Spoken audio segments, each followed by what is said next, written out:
Well, good evening, Saturday night, and welcome to ladies and gentlemen, and everyone, and hope you're well. This is the Saturday night, the 3rd of the 8th, 2024. In the UK here, coming all the way from London, and I want to thank you so much for those joining me on TikTok, those joining on Facebook, and those joining on YouTube as well. TikTok, Facebook, and Instagram, not to mention Instagram as well, which is there.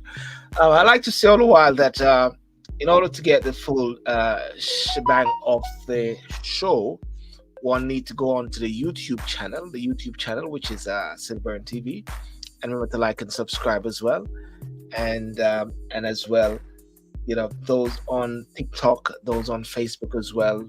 Facebook, you can see the fullness of it. I want to thank you so much. Well, tonight the topic is about how there's so much thing which is happening now. Of course, the Olympics is going on.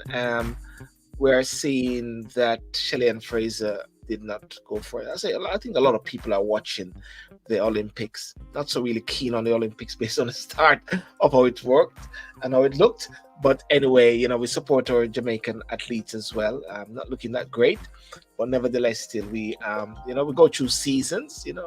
Sometimes you have elections, sometimes you got some parties in power for a while, and then they come out of power, then another one going. So maybe that's what is also happening when it comes on to sports as well. The 100 meter. Congratulations to a St. Lucian runner for that as well. But the topic tonight is, how independent are we?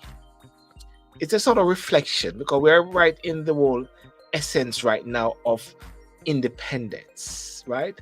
Emancipation Day, Independence Day,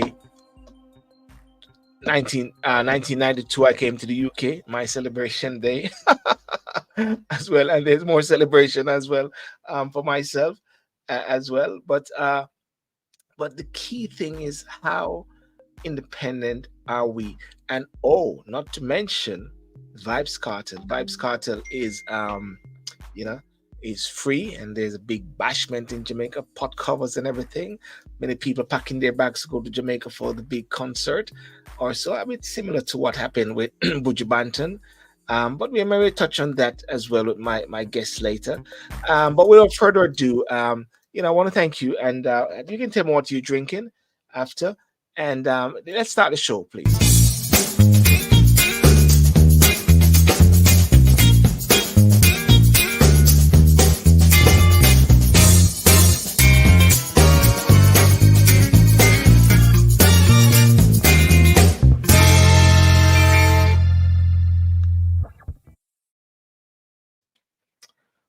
Well, thank you, ladies and gentlemen. Thank you so much, and for those joining, remember to like and share. Now, what are you drinking tonight? What are you drinking tonight? Um, what are you drinking? Tell me, what are you drinking? I keep it very simple. Um, I like to just have a Shiraz, which is red wine, and of course, and I'll have some sparkling water as well. Sparkling water, which is good, and yeah, that's what I'm having. You can tell me what you're having. You can post up and tell me what you're having. You know, uh, as well.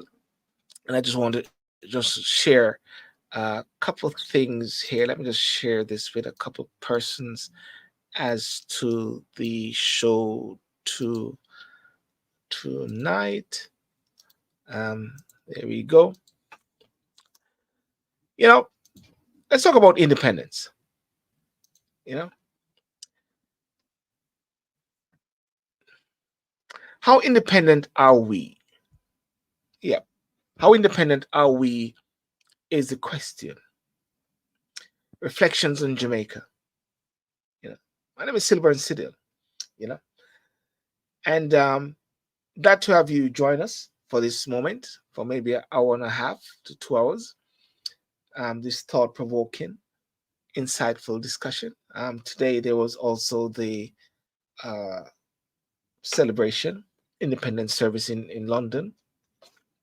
I said a few years ago that I would not attend or say Happy Independence. And it was a bit of principle.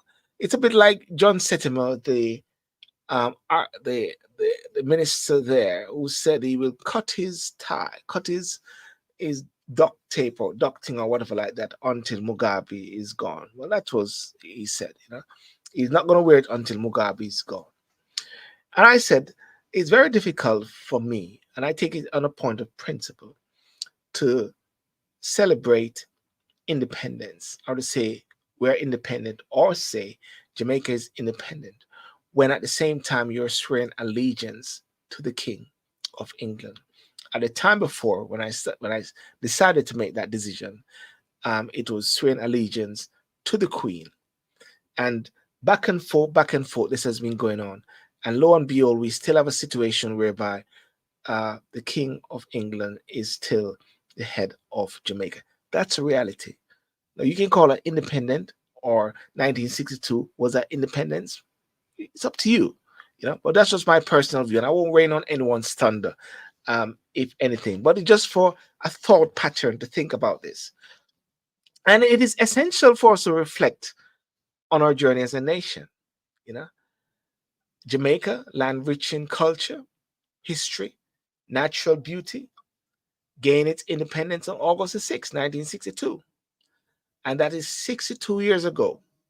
The monumental day marked the end of colonial rule and the beginning of a new era where we, the people of Jamaica, took control of our destiny.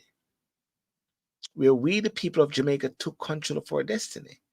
Where we, the people of Jamaica, took control of our destiny. Is that correct? Did we take control of our destiny? Are we in control of our destiny? Stand here today, nearly 62 years later. It is crucial to ask ourselves, and I ask yourself this on Instagram, on Facebook, how independent are we really? How independent are you really? Yeah. Our independence was not just about a transfer of power, it was a promise of self determination, economic growth, social justice, and cultural pride. I'm going to delve into these aspects, examine the strides we have made. And I don't believe that the success of our, at least the success of our people, should be somewhat linked to independence, to say that if you do not celebrate independence, you're not, i.e., celebrating the independence of our, or the achievements of our people. No, achievements of our people can be celebrated either way. You know? Yeah.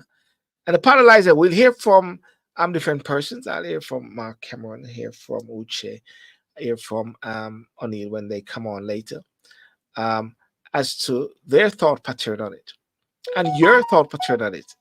Um, we look at the economic dimensions of our independence, and have we achieved financial autonomy and prosperity envisioned by our forefathers? What about our social structures?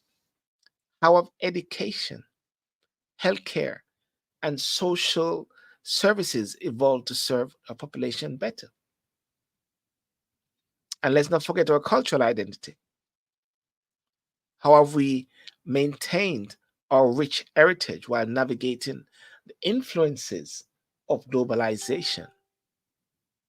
And moreover, we confront the hard truth, issues like political corruption, economic dependency on foreign nations, and social inequality. Still plague our society after these remnants of our colonial past? Or have they become a part of a new struggle we must overcome? How do we ensure that the ideals of independence translate into reality for every Jamaican, regardless of their background or social standing? So, as we embark on this journey of reflection, let's keep an open mind and heart. Nevertheless, celebrate our achievements, celebrate our people, critically analyze our shortcomings, and most importantly, encourage in meaningful dialogue about the future we want for our beloved Jamaica. Yeah, so thank you for joining. That much appreciated. You know, and let's delve and discover the true essence of our independence. Now, a friend of mine sent me a video today, and I'm going to try to play the video. And I just hope that I do not get any copyright infringement. But if there's any copyright infringement, I just take it out. But there was some beautiful children singing this song, and people may remember this song. It's "Forever Forward, Forever United." I remember this singing this in school, and this was very beautiful. And just listening to these children actually reminded me of me when I was in school, you know. And I'm gonna share this song here and just play a little snippets of it and tell me if low you battery and tell me if you remember it. Let me just think saying low battery. Power, power to the people, power to the system. And here it is.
Forward, forward, united, students workers now.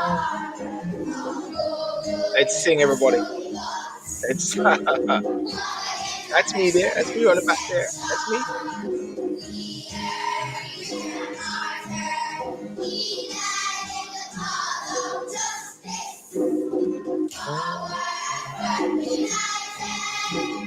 Students workers.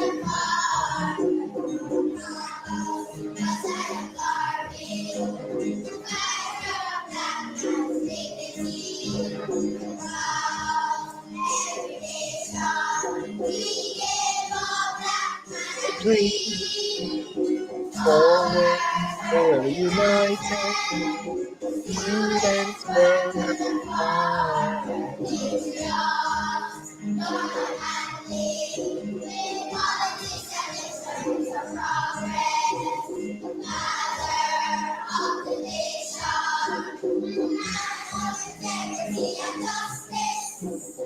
Forward, forward, united, students workers now.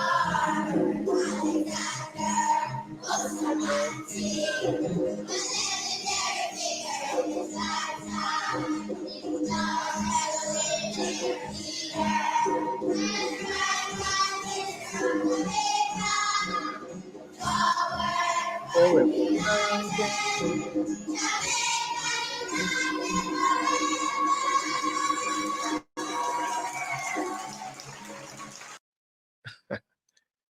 Ah, now that was really awesome, isn't it? Um, Remind me of those days growing up in Jamaica, growing up in Ocherius, and you know, and even going to York Castle High School. These were songs we used to sing, and it's a good friend of mine sent it to me from York Castle, um, who we said we love these songs, and you see, I don't think nothing is wrong with celebrating the essence of our beauty, celebrating the essence of growing up in Jamaica, and I think taught we were taught that we're independent. The school taught us that 1962 we became independent, you know, the flag was raised, and Jamaica flag was raised, and the British flag was put down, or so like that. So we're independent.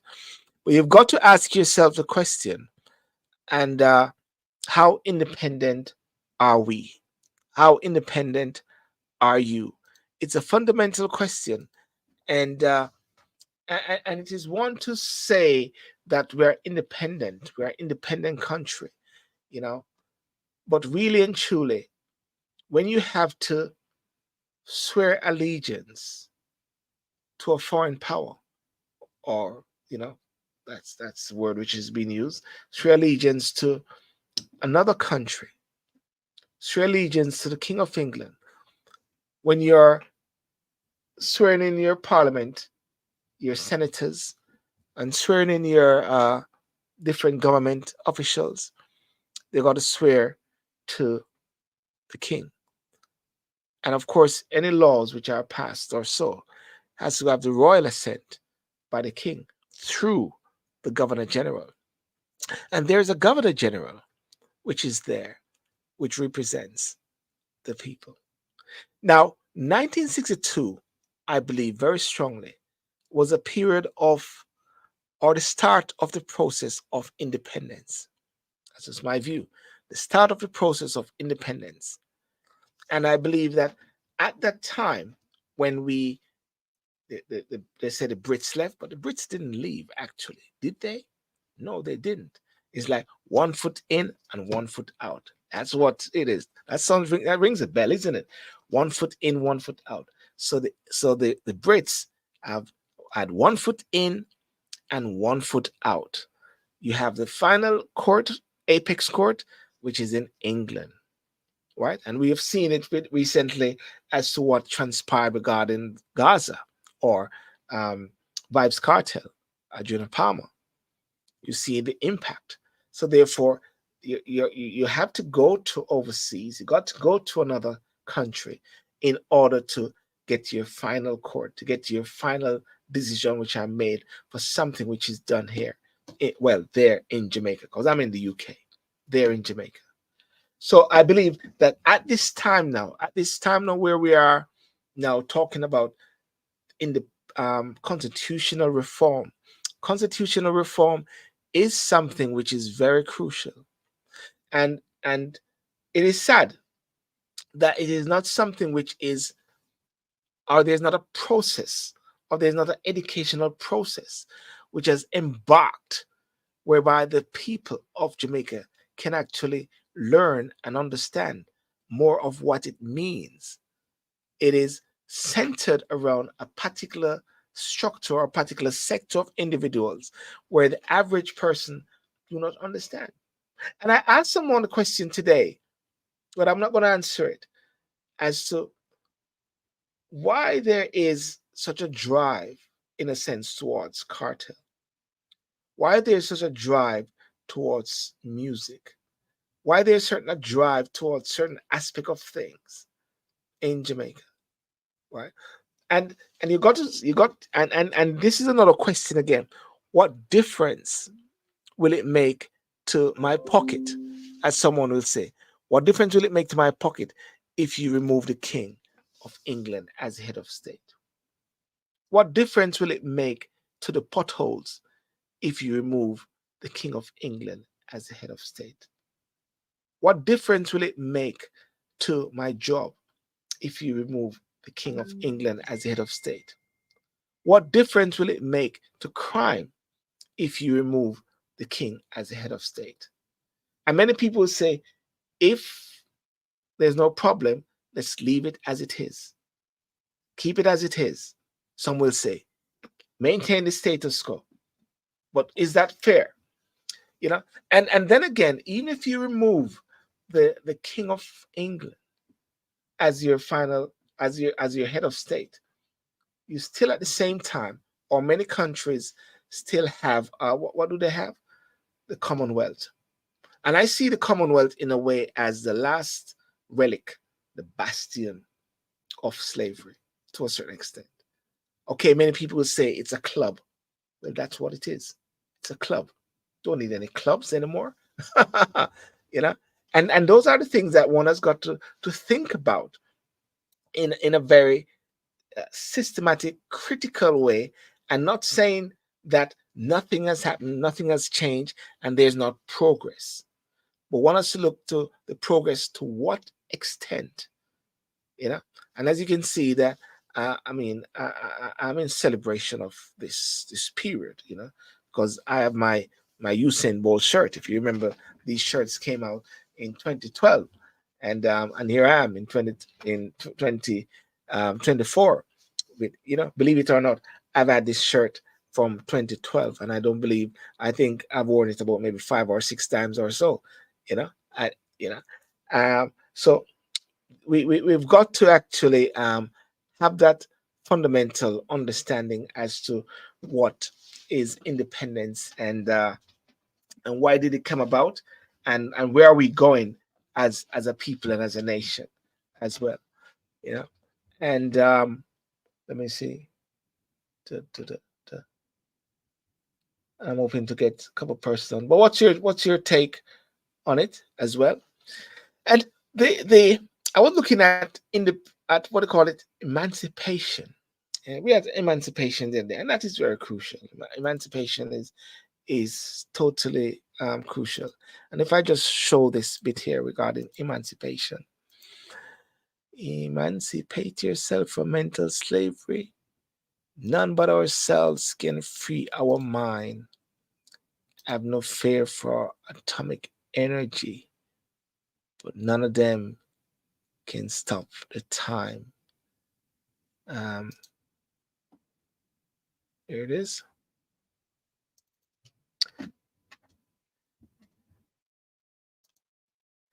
Emancipation.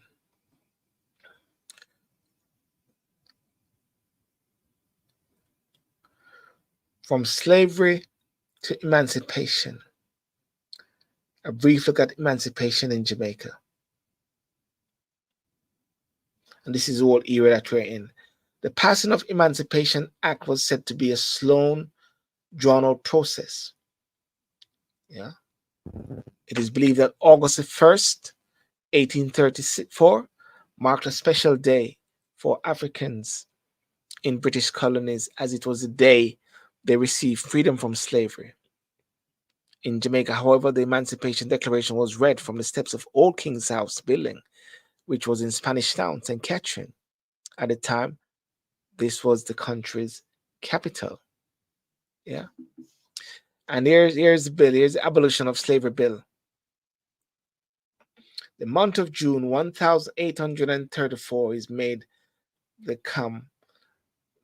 the commencement of the apprenticeship term. Now there are several parts of Jamaica, St. Mary, St. George, and Portland, where the crop is taken off in August, September, and the other parts of the island do not finish their crop before the 1st of August. Objection to this bill.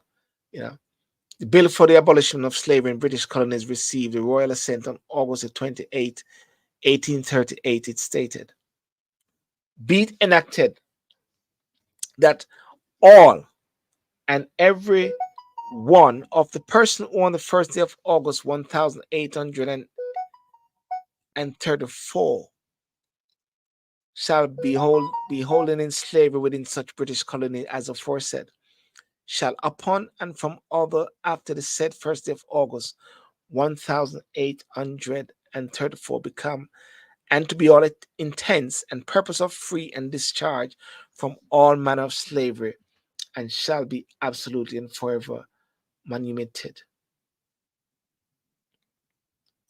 Emancipation, and that's really exhibition.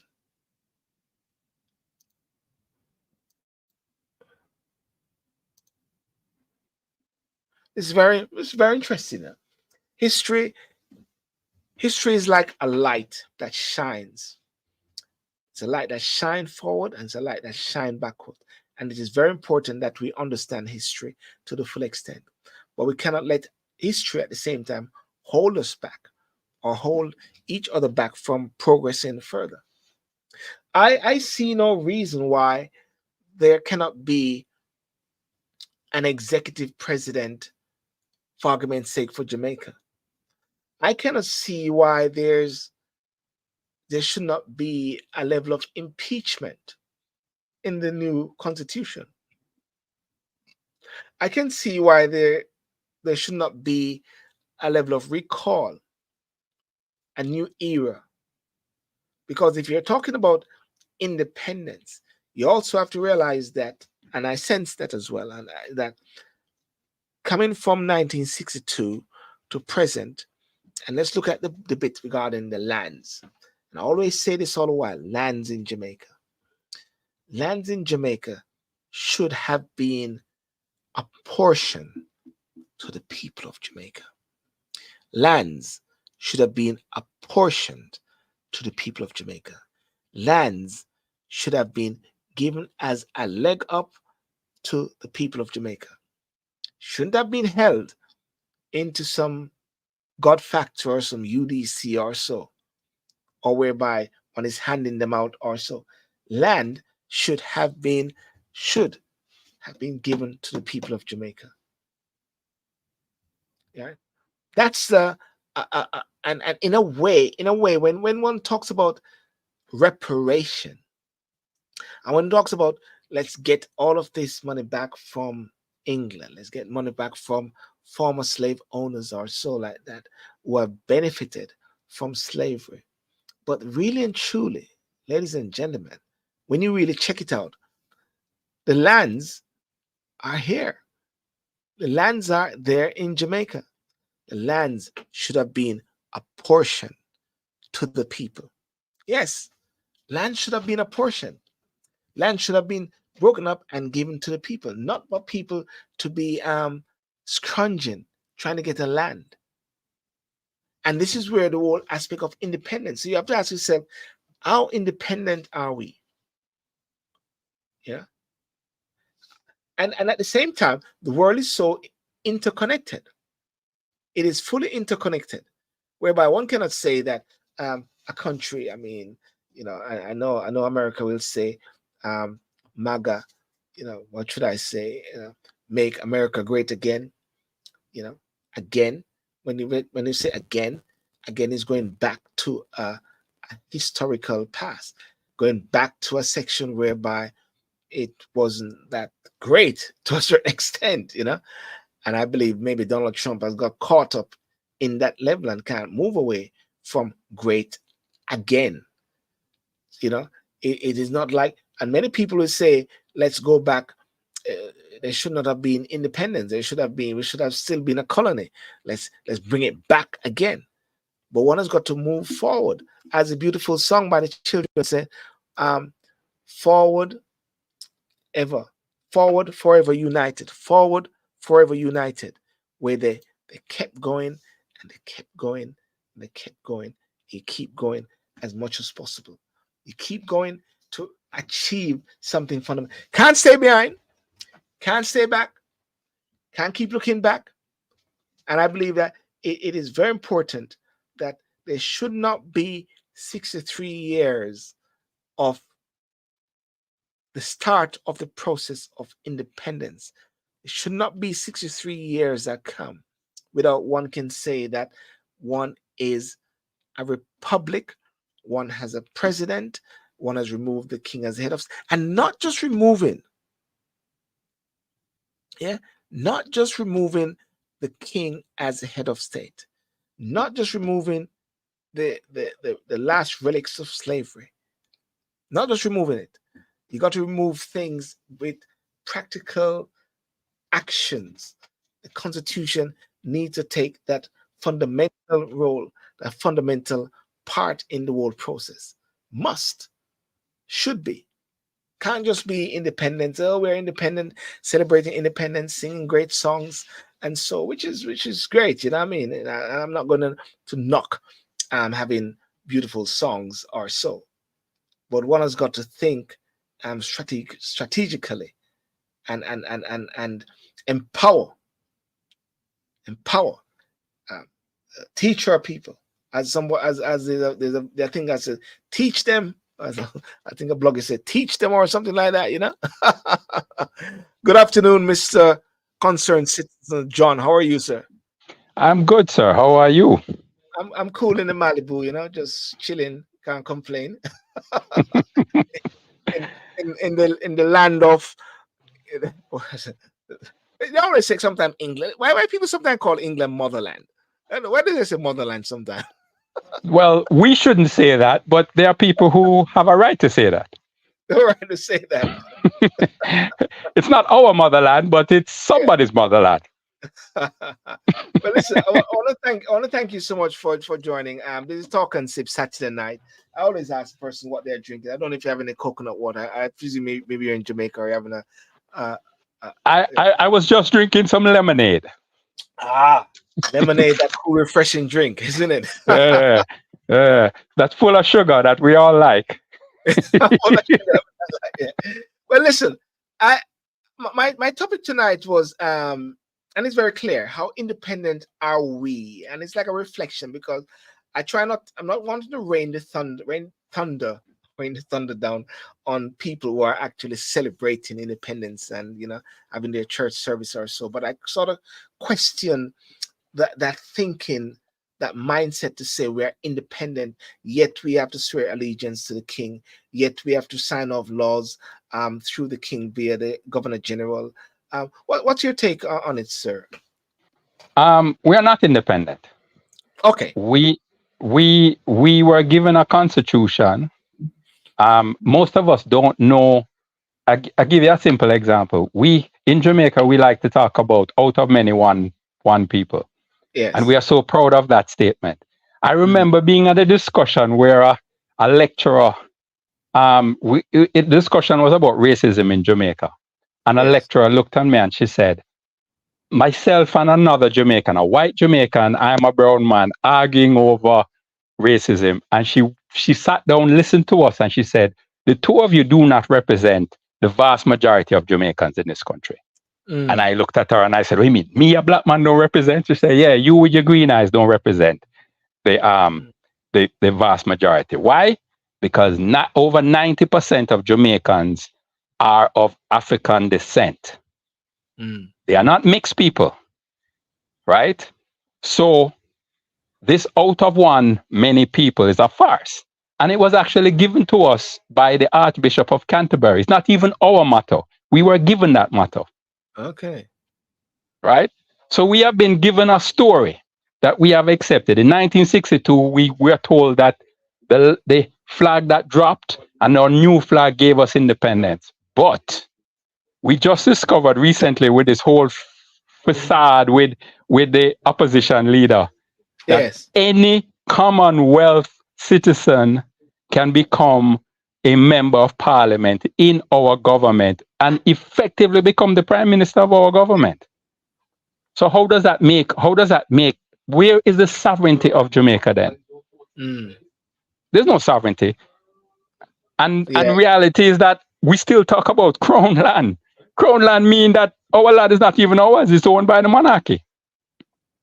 I was just talking about that point a while ago, that when the so-called 1962 took place, and of course the Brits gone, or so, there should have been a process of land distribution to the people of Jamaica than to be held up in this thing called UDC and handing and giving chips and chips to the people of Jamaica.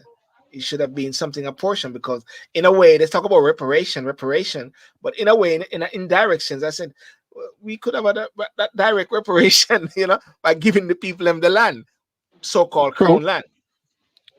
True, but it wasn't about that. Yes. The reality is that we were given a 6 for 9. That's also true. But you see, in my view, we have had over 60 years of independence, and therefore the blame is now solely on our head. Mm. It's not on our national heroes' head. Whatever maybe they thought that was the best deal they could get for us. But Yes. we have now had over 60 years, and therefore the success or failure of Jamaica is fully on our head. It's not on the English, it's not on our colonial masters, it is on our head. Our lack of maybe the ability to learn our story or even to pass on the knowledge to our people. Because most people don't know about that thing that I just mentioned to you, that the matter is not ours. Well, a lot of people sometimes they talk about it and say this was something handed down, but To be honest with you, and I say to you now, it's the first time that I heard it was the Archbishop of Canterbury who passed it over. If you Google it, somebody said it to me, and I Googled it, and that is how we got it. That's what Google says. Maybe I'm telling a lie on the thing there, but Google said that. Well, most welcome, Mark. Mark, how are you? How are you, Mark?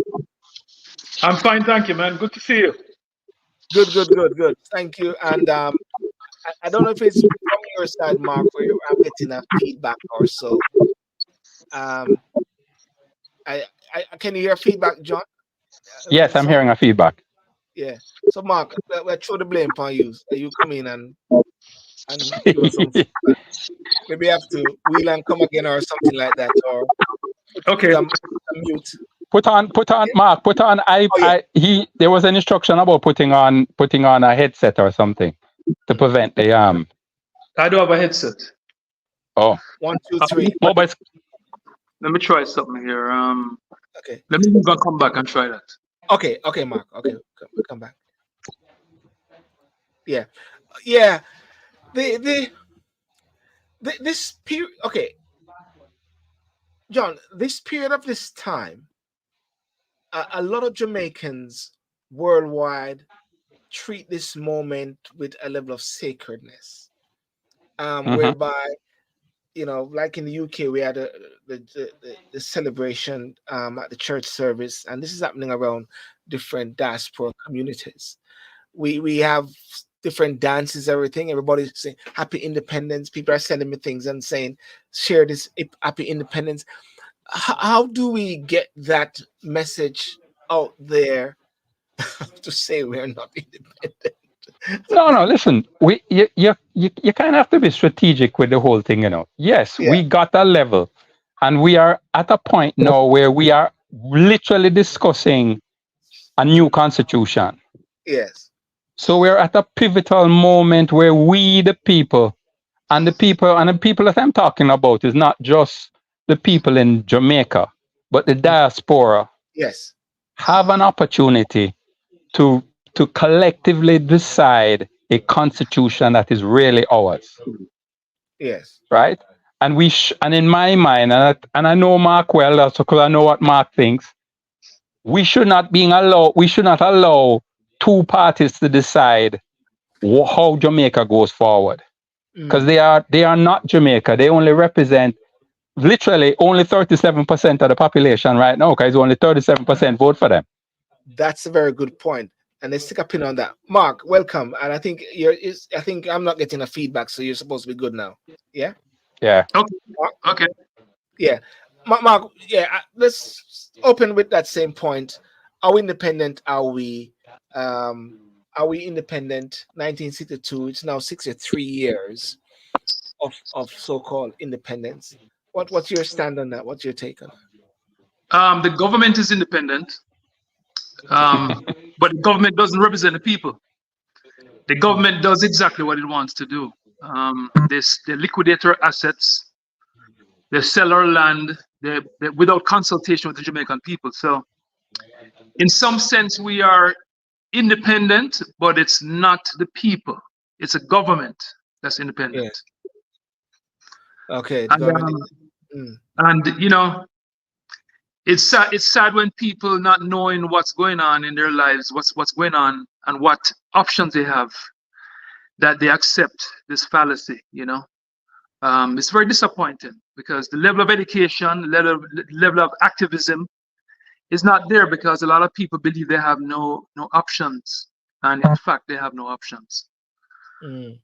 Which is why a few people are trying to make a difference.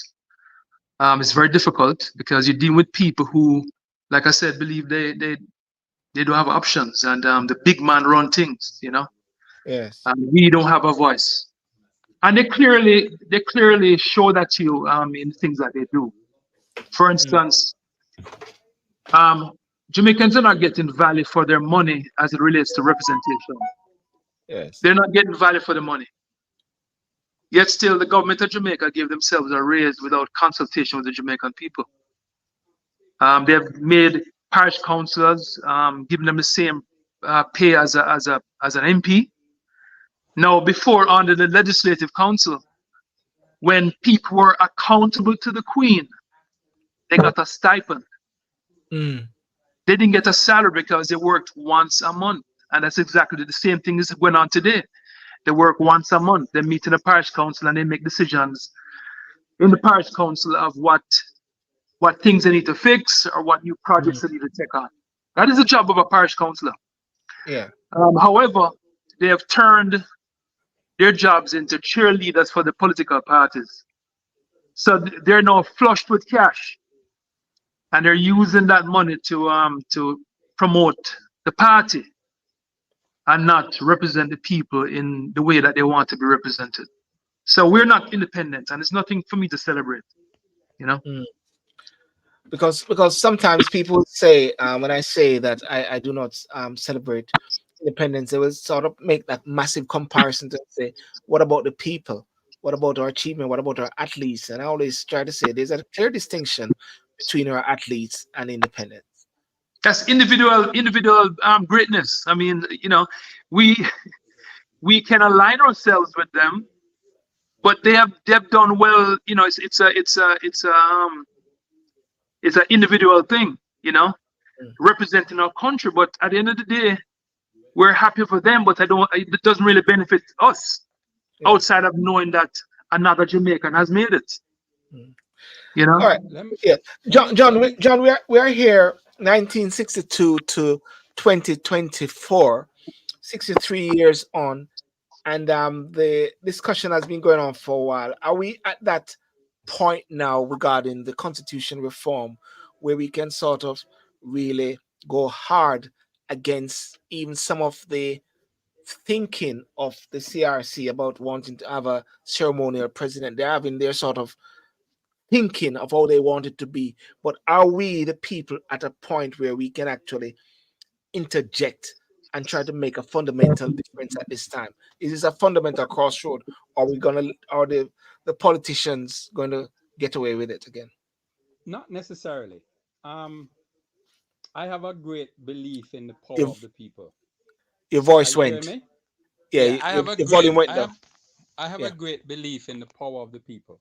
Yes. Um, Governance requires compliance, Mm. and therefore all we need to do is show the so-called leaders, our representatives, that we are not going to be compliant. We don't have to. It doesn't have to be no big protests and stuff, but our voice needs to be heard, and therefore they need to understand that they always represent us. But you Mm. see, as Mark and I were discussing once, there's this reality. We got the Westminster model because the UK system is about elitism, Yeah. right? The difference between the elitism in the UK and the elitism in Jamaica, it is always said that Eton University develops all the politicians Yeah. um, in the thing. We don't have that in Jamaica. We don't have a institution that develops the politicians. So you know what we have? We have politicians who don't, unlike the Eton guys, think about the glory of England or United Kingdoms. We have people who think about the glory of themselves. Mm. Because Jamaicans are great people, you know, but we Yes. have not produced a great nation. Mm. Now, the difference in my mind is always a question of vision, right? If you don't have a vision of where you want to go, then anywhere you are is where you need to be. Yes. Yes. And that's where we are. We are where we need to be because we don't have a vision of where we want to go. And Is it in at my mind, yeah. Mm. yeah, in my mind, the only people who, I mean, when I look back, my father was a contemporary of Norman Manley and that ilk. They had a vision.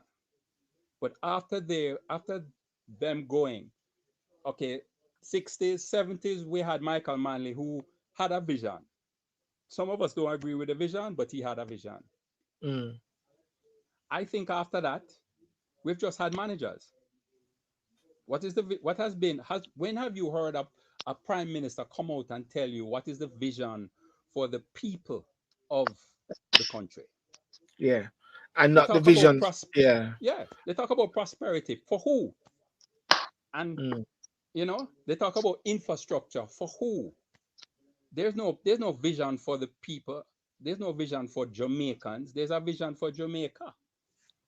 So they can And sell the land and give it to foreigners and have foreigners come in and build hotels and we get a little work and that is prosperity for us. mm.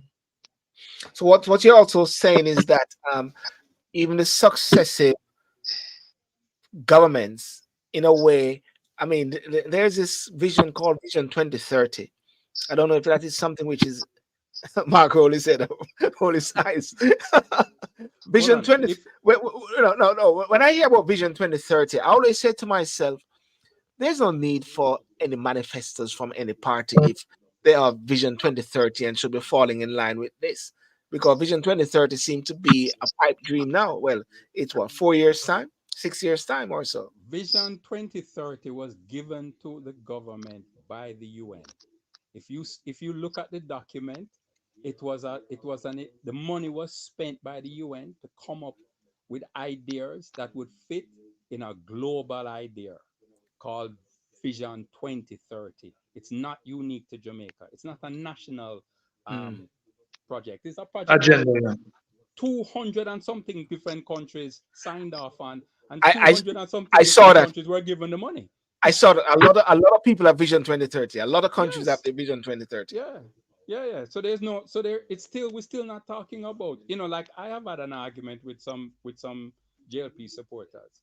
And I asked them, what is the prosperity that we have given the JLP 8 years? What is the prosperity?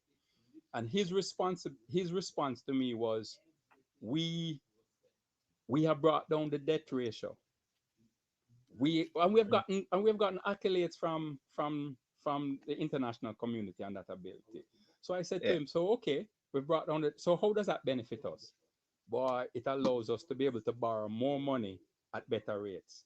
So I said, tie hold on. yourself So down. that is your idea of prosperity, that we get to borrow money? What about us making money?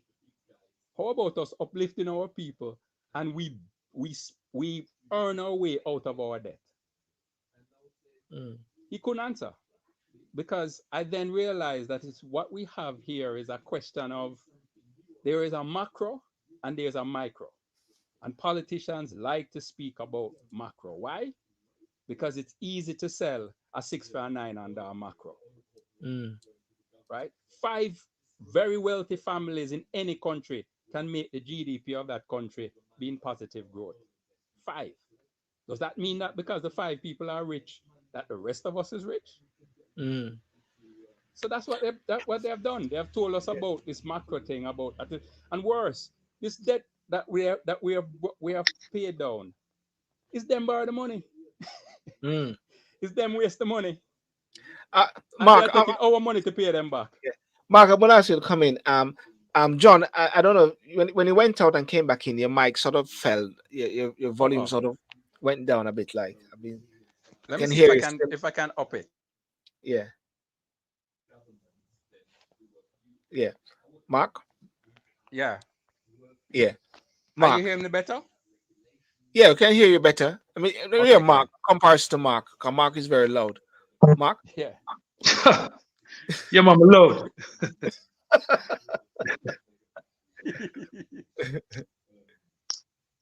So, as John said, the debt is not something that most Jamaicans have benefited from.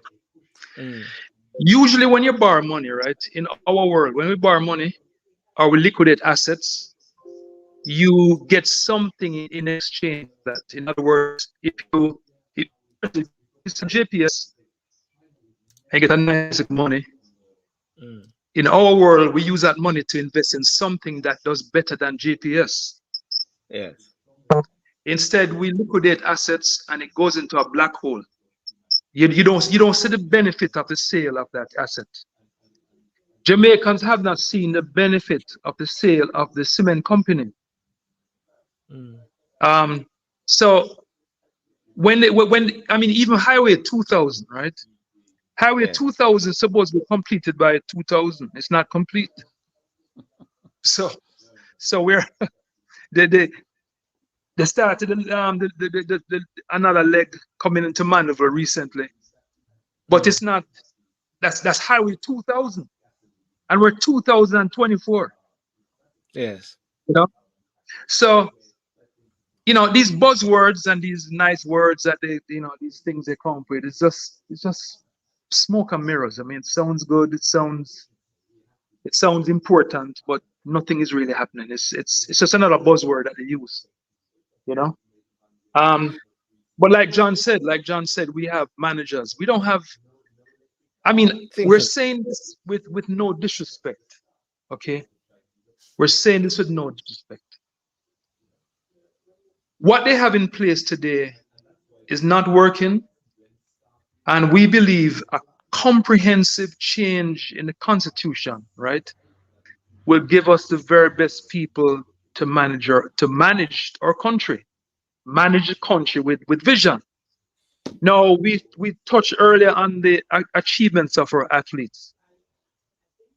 Can you imagine a day in Jamaica where our leaders go through a process that allows the very best of Jamaicans to lead our country? yeah. Shelly Ann and Usain Bolt and others were not picked on the Jamaican team because we like them, although they're likable people, but that's not why they're there. They're there because they earned their way on the team. In Jamaica, our politicians don't earn their way on their team because it's a two-party system, right? Yeah. And I was thinking about it the other day, right? It's a two-party. It reminds me of a football game Mm. where you have two teams playing and we're spectators in this game. We're watching the game, but we have no input. We Mm. can either cheer or boo, Mm. depending on how aligned you are with the party that wins. And another thing that John mentioned was that there's only 37% of Jamaicans that vote. So within that small clique, they're the ones that benefit from either party going into get into power. Most Jamaicans don't benefit with it, which is why most Jamaicans don't vote. I Mm. I had a I'm sure you saw the interaction with myself and Bruce Golding recently Yes. when we talked about the Constitution,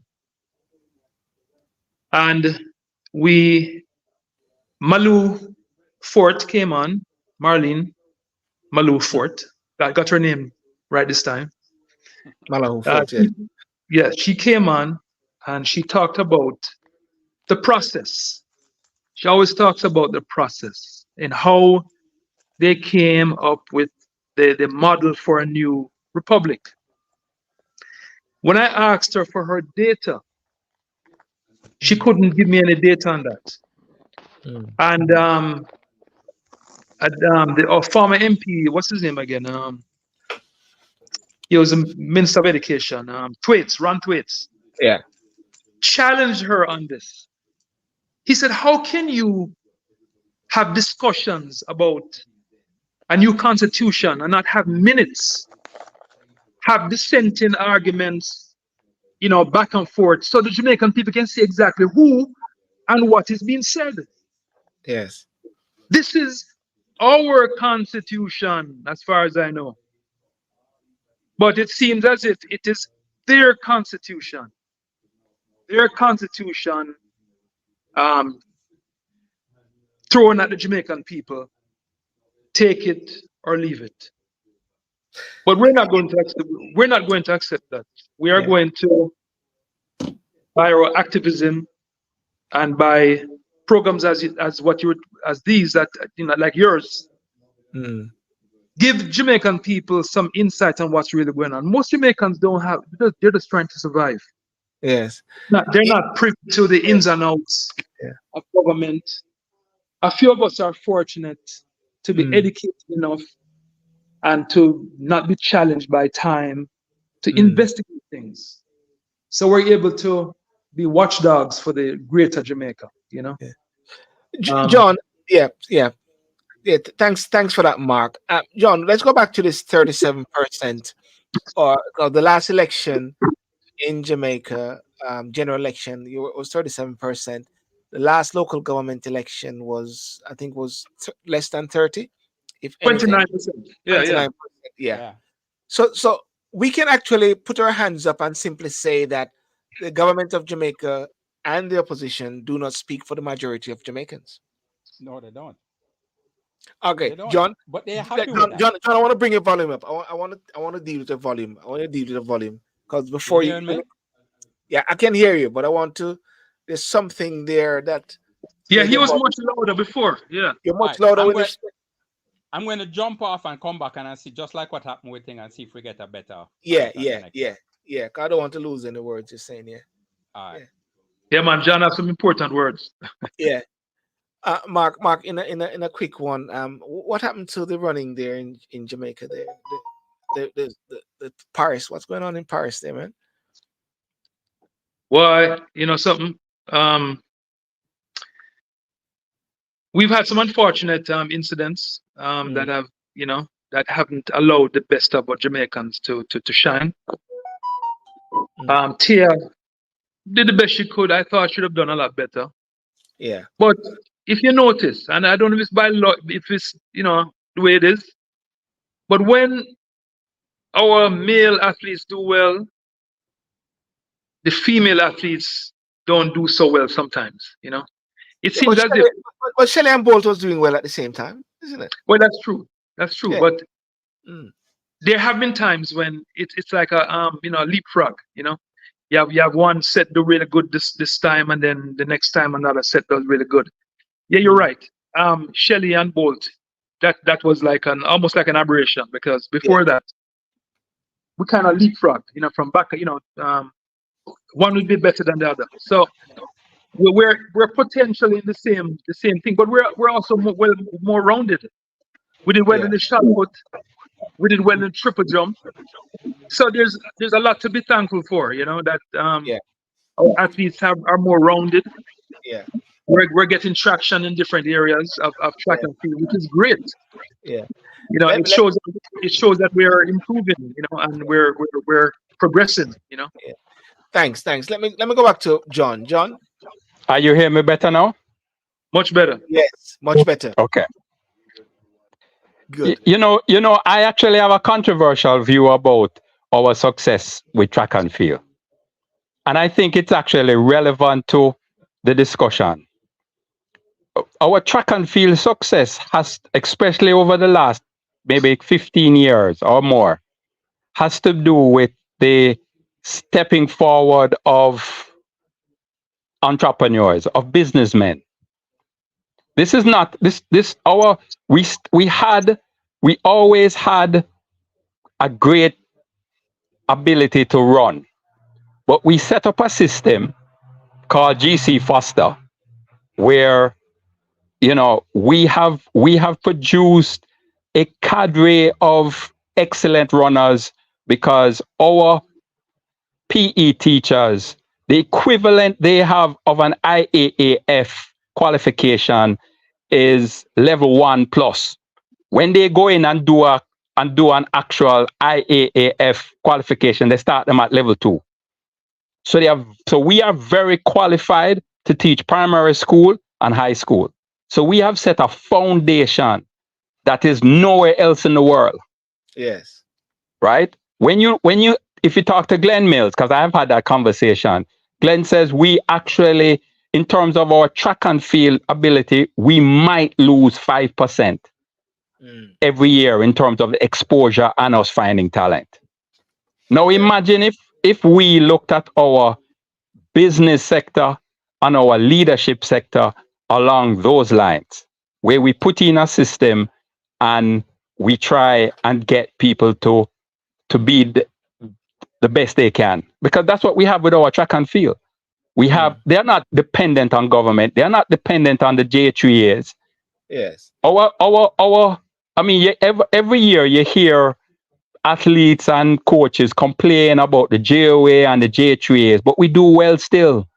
We still do well. It's not because of them. It's because of us. Yes. I think we need to get to that point where we stop looking for government for the answer. Yes. That's a good point there. And I want to go back on that bit. And there's a question that somebody flag up there. Just think about this question here. John, we go back to the 37%. The person said, "Gentlemen, I love to see you break it down from a perspective of political versus legal constitutionalism. Local political structure is completely different from the problem of the constitution." And I think you guys allude to that earlier. But let's go to that 37% bit there. And you're onto something before the mic, John. Yeah. Well, we one of the things Mark and I have discussed, and one of the problems I see in Jamaica is that we need more activism. The two parties are happy, even though, because you really don't hear them complain about it, They are happy with the idea that only a small percentage of Jamaica votes them in and votes them out. Because with that small percentage, it can be manipulated. Yes. Give an example. The diaspora has contributed to Jamaica as much as or better than any other export industry we have. You guys still provide the largest amount of foreign exchange that the country gets. There is nothing we do, backside tourism, that generates the kind of foreign exchange that the diaspora provides for Jamaica. And real input on the ground too. Real input on the ground. Yeah, because your contribution is micro. You are affecting lives. You are allowing individual Jamaicans to survive. So why is it that you don't have a vote when your impact is so great? Because if we got the diaspora to vote, because you guys on the outside love the country as much as we do, the difference is we are suffering here. So a lot of Jamaicans, because they are suffering, they say, listen, when you speak to them and you ask them why you don't vote, because this dog and monkey are dealing with, it don't make any difference. It can't bother. The term is it don't make any difference. Yeah, don't make any difference, right? I have been saying to them, listen, if you don't vote, then you are part of the problem. And I don't care who you want to vote for. Because once you vote, you now prevent the politicians or the parties or the private sector who are willing to bribe both of them to have a powerful say on who becomes the government of the land.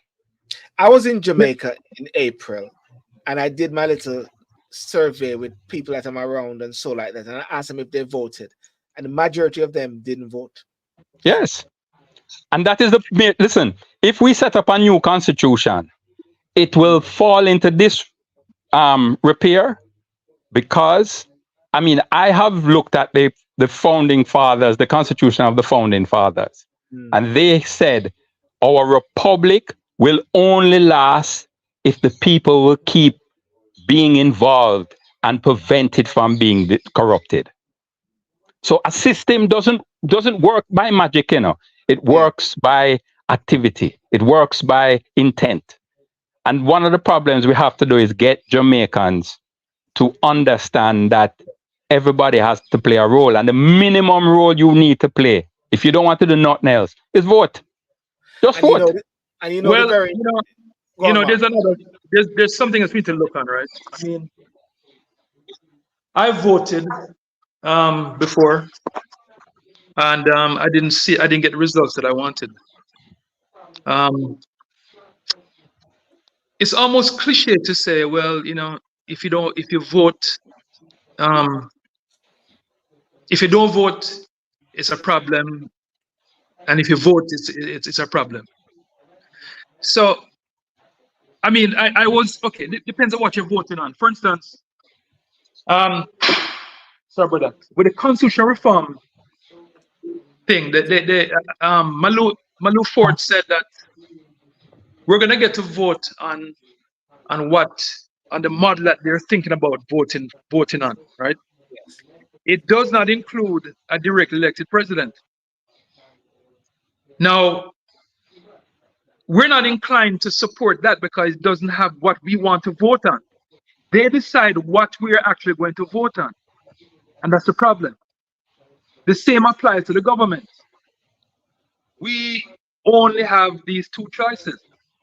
We have the PNP and the GLP, Of course, you have other people that are trying to trying different political movements that are trying, but the system is set up where it is at a disadvantage. We're at a disadvantage. For instance, you can only get funding if you got X amount of percentage of votes in the last election. Now, how many third parties got enough votes to even get that kind of support? Um,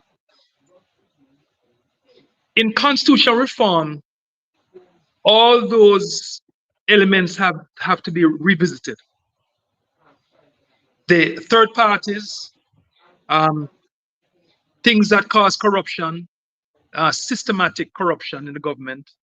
It has to be a comprehensive approach from the how people vote, how funds are distributed for election.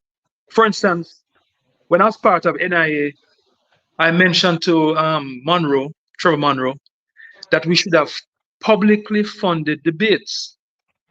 At the end of the day, your message is what you're promoting. It's not the kind of shirts, how many shirts can you give people or how many cargo dinners you can buy. So if we had publicly funded debates, then it would give everyone an equal opportunity to get their message out.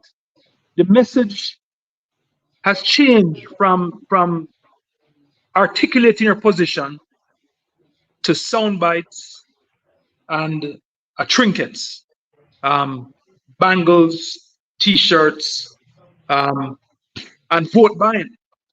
Vote buying should be a criminal act. Mm. It should be criminalized. I mean, it's in the Constitution, it's illegal to do that. But both political parties are not enforcing that. And there are things that we can have we can have the most intense constitution that looks in all areas of deficiencies. Mm. But if there's no accountability and no consequences, then it doesn't matter. There are things right now that are being ignored. They're supposed to have showed their finances to the National Integrity Commission, and they're not doing that because they can, and there are no consequences. So unless you have the judiciary involved and the legal arm of the Jamaican people, the DPP involved, who will execute on behalf of the Jamaican people, we're not going to get the change, which is why we are calling for an elected DPP and not one appointed by the government. So what you're sort of alluding to, Mark, is that having the constitutional reform and having this change just by itself, like without the people, you're not going to work. They're not addressing the main issues in the country that hold politicians accountable to do the will of the people. Getting rid of the Queen is not enough. As a matter of fact, and I might get in some trouble for saying this, when we had a legislative council, which is replaced by the parish councillors, the people were accountable to the Queen. They had to do the Queen's work. But in this dispensation, the parish councillors are accountable to the party leaders and not the people. And not the people. So what difference does it make? It don't matter if the Queen is here or there. It don't matter because the game is the same. So therefore, what you're seeing is that the people are not sort of treated as who they are, which is the boss. We're spectators. We're spectators in a football game. But you know, I kind of before I forget. I don't know if John mentioned to you or not, but speaking of football, John is actually a boxing promoter. He puts on events, so he's well aware of the whole, the athletic side of Jamaica, what goes on in that realm, Yes. John, yeah. Well, I was going to say this, luckily, because of my father, I have been a lifelong learner. And if you read the history of Jamaica, you realize that the people have always been active or was active, and therefore movement happened. A lot of us, I think, don't know that Norman Manley and Bustamante did not start the sugar riots. The sugar riots were started by the rural people under, what's the name of the guy who them name parade um what's the name Samsha. of parade? Norman, the one in Kingston. Don't buy I'm trying to remember his name. That gentleman is who started the sugar riots. He was a black Jamaican, and he invited Norman Manley and Bustamante to be a part of it because he felt at the time, which was right, that they needed like Jamaicans to be able to negotiate with the English. Right? In my mind, Mark and I have a little disagreement. Until we can get the people to understand that the power is in them, no system will work. I mean, look what's happening with America. America is a great system, but Americans have lost sight of what the republic is supposed to be, right? And they are busy arguing over. They have now literally fallen into a two-party system, and they can't see themselves out of it. The issue has always been, if the people are active, the system will work. So I give an example. Third party. If the common man and the diaspora believed in Mark Cameron don't need to get any money from the government. Mark Cameron can get money from the local people who believe in him and the diaspora who believe in him, and his campaign can be more effective than any two political parties that they have. The people have to decide. We have to decide how much we are willing to get involved. Because if you look, the person that needs to make the difference is the person that you see in the mirror. It has to be an individual thing. Now, how do you then motivate, inspire the people, the mass, to be involved in this process here, this political constitution reform? It seems like people are not so very keen on it.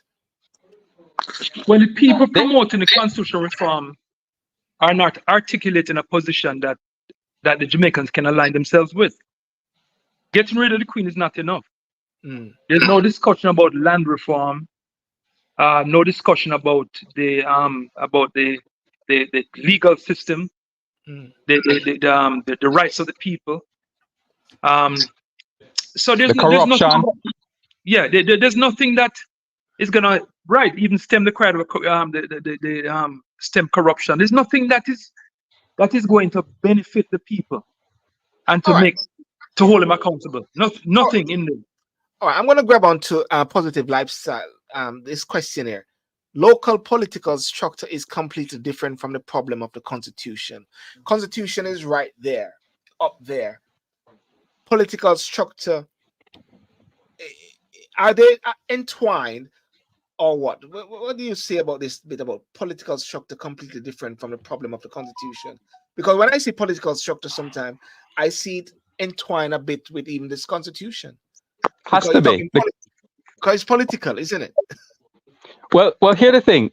The constitution is the vision that you have for your country. Yes. It's a mission statement.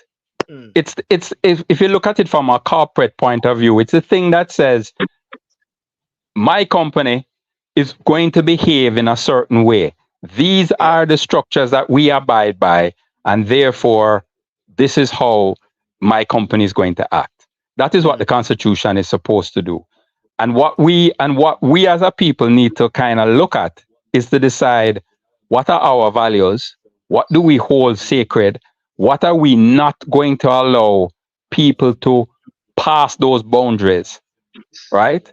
Those are the things that are not being answered. I'll give you a quick example. The Integrity Committee has had the Prime Minister's declarations for 3 years and haven't signed off on it, right? I have asked JLP people, so why the Prime Minister don't come out and tell, why the Integrity Committee don't come out and tell why they haven't signed off on thing. And I get a double speak from JLP supporters. They say, well, it's not the Prime Minister to say it, it is the Integrity Committee to say it. Now, let me tell you how dangerous that double speak is. Yeah. The Integrity Committee has a ban, a gag ban by the Parliament. They cannot come out and say, right? And when I speak to parliamentarians, they tell me the reason why they gave them that ban is not because of them, but it's because of things that they have done to civil servants that, have put in a claim and, have sullied their reputation by accident. But this is my view. You come into public service, you have committed yourself to service. And therefore, we expect you to be an honorable person. My simple response to that is why we don't put in the Constitution that, let us use the Prime Minister. He put in a declaration in March and 3 years pass. How can 3 years pass and you don't solve it? 6 months, you should be in dialogue. And if you are not aware of why, you should have in the thing, the Integrity Committee, which is to tell us, the public, that our officials have a certain level of integrity. That order cannot be to the benefit of the country. They should be able to have a press conference to say, this is the reason why we haven't. And tell the Prime Minister that, you're coming up to a time where if you don't get it right, we are going to the public to tell the public why we can't sign off on you. Now, the Prime Minister has the responsibility to go forward and tell us why we shouldn't consider him a corrupt person. Yeah. But he can't be protected by it. No. Is the problem that there's this term which has been used a lot? These commissions are creatures or creation of Parliament. Is it that there's so is it that these things which are being created by Parliament should be created otherwise? Because it seems like they're only accountable to Parliament and not to the people. Because based on what I'm looking at, Parliament, in a way, which should be the mouthpiece of the people, is not operating that way as well. Yeah, well, but it goes back to the people. When the gag order was put on the Integrity Committee, where was civil society saying, but this is not to the benefit? Nobody said it. Listen, the very first, I can tell you, I have a little accounting background. I ain't no big account. Yeah. But when the Prime Minister put out his first one, I looked on the document and I thought, how is it that the Chartered Accountant Association is not making a comment about this? Why isn't the private sector not making a comment about this? Because the document did not make sense to me. Right? And I am not no big accountant. So I'm looking at how are these experts so quiet about a document that obviously is saying 1 + 1 don't equal 2, it equal 11. So it goes back to my point. If we don't get up and fight for our political integrity, who is going to fight for it? Nobody's willing to fight for the integrity. Unfortunately, that is what's happening. 37% voting tells us that we as a people have become apathetic. We suffer from apathy. You know that saying? What is it? Evil thrives on the apathy of good men. Yeah, when good men don't do anything, yes. Right. That's what's happening with Jamaica. Yeah. Yeah, but there's another thing we need to look on, right? Most of the changes that we want does have a legal framework to it. So although the Integrity Commission has made these recommendations, they don't have the prosecutorial powers, or they don't have I mean, they were put together by government, but who else could actually put together another entity like that without, they have to have the legal framework to do it. So we can make suggestions, but at the end of the day, it has to be adopted by government. And in response to your listener talking about how the constitutional, the constitution and political. They're all intertwined. Yes. One doesn't Yeah. happen without the other. I mean, we can't be separate. I mean, it's not the way that it's set up. So what we need to do is to have a conversation with the Jamaican people about what kind of constitution they want, what kind of government they want. What we're having right now doesn't work for the people at all. It's a joke. But nobody's laughing. It's not a joke. You know, people are being hurt by what's going on today. You know, so Action Now Jamaica. How are you doing, sir? Greetings, Mr. Sidial. Greetings to the panel. Greetings. Yes, well, sir, yes. I'm here. As a young man in Jamaica, are you waving your flag and celebrating independence? No, I'm not. I think this is the first year. I'm just ignoring everything that is happening. Mm. Yeah, this is the first year. I'm very, very staying wide of what is happening because I don't see the patriotism that we should have as a people. I'm not seeing that. Right. The Olympics is going on and yes, people are riled up and all of that. But at the end of the day, when all is said and done, we are going to come back to the realities and realize that the country needs some serious fixing from a political level, from a social level. So I am not feeling as patriotic this time around. Mm. So You're on I'm the just holding ground. my You're breath. on the ground, right? Yes, I am on Yeah, the You're on the on the ground. ground. ground. All Yeah. right. So why is it that people don't vote? People don't vote because, according to what I hear and I share in the same sentiments, it's no better, as we use the saying, no better hearing, no better bearing, right? Okay. So people are not seeing the kind of leadership from the two major political parties. So they have withdrawn their participation altogether,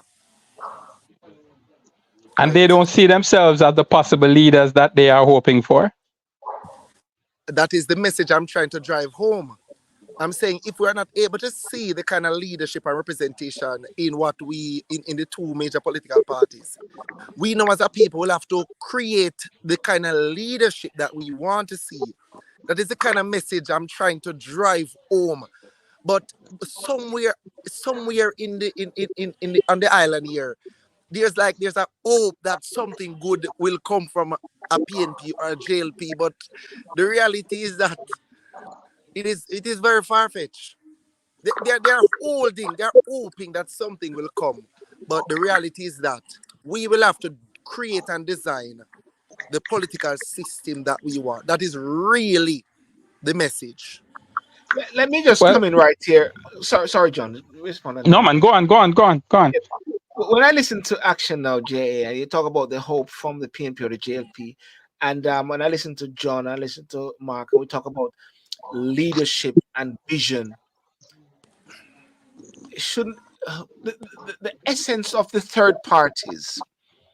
Um, in Mark, a few months ago, there was a massive leading up to the local government election. A lot of third parties were coming up or so like that, you know. Um, what is how can that work then? Given because people are looking for something, people are looking to throw their hope into something. As you say, you want to throw your hope into hopefully PNP saying the right things, but maybe they're hoping for a third party or some structure to come and to save the day. well, I can speak intimately about that. Mm. Um, we started a third party, and I'm sure Action Now can relate to that. We started the UIC, Yes. and you know, um, sometimes leaders may start something, but they're not qualified to really carry the vision. When you build a party, you don't build it for yourself. You build it Yeah. for the people, and it is very difficult to find people who want to go into government to serve. Um, When I spoke to you a few months ago, I had quite a few candidates that were ready to run. Yes. But we will not accept candidates that are running for the wrong reason. We are not going to accept candidates that are going to run with the same mentality as a GLP or a PMP. We have to be instruments of change. And if there's no change, then we can't move forward with those candidates. There's a lot of we're beating people. A lot of us believe that nothing is going to change. Like, for instance, yesterday I had a discussion with some young people about the model of government that we want, and I explained to them the difficulties we initially had engaging people about a third party option. And the first thing that came to mind from them was, oh, another thief instead of politician. Ah. However, when we give them the model for leadership, they let their guard down. Because our model for leadership is to empower those in every community to be the leaders that their community wants. We do not bring candidates to communities. The communities bring candidates to us that we vet. And it takes a lot of resources. It takes a lot of people with the same alignment and vision. It is coming together. Before, we had some hiccups because people are all excited about change, but they're not willing to do the work. The work is where things change. It's like you go to a party. I mean, I used to DJ back in the day, right? Everybody want to go to the party, Yeah. and everybody want to hear people lift up box, lift up speakers, help you do the weight, lift up the weight, the heavy weight. It's when the party done, everybody gone home, and you're left with your speakers and your equipment to pack by yourself. So when it comes to the heavy, everybody wants to enjoy the ride, but not everybody wants to do the heavy lifting. I mean, I went to the constitutional reform thing couple days ago in Emancipation Park. Okay. I went to the one at UE. How many people showed up? How many people showed up? How many people showed up? I couldn't actually see how many people. It looked a bit scanty. Well, the one at Emancipation Park, right?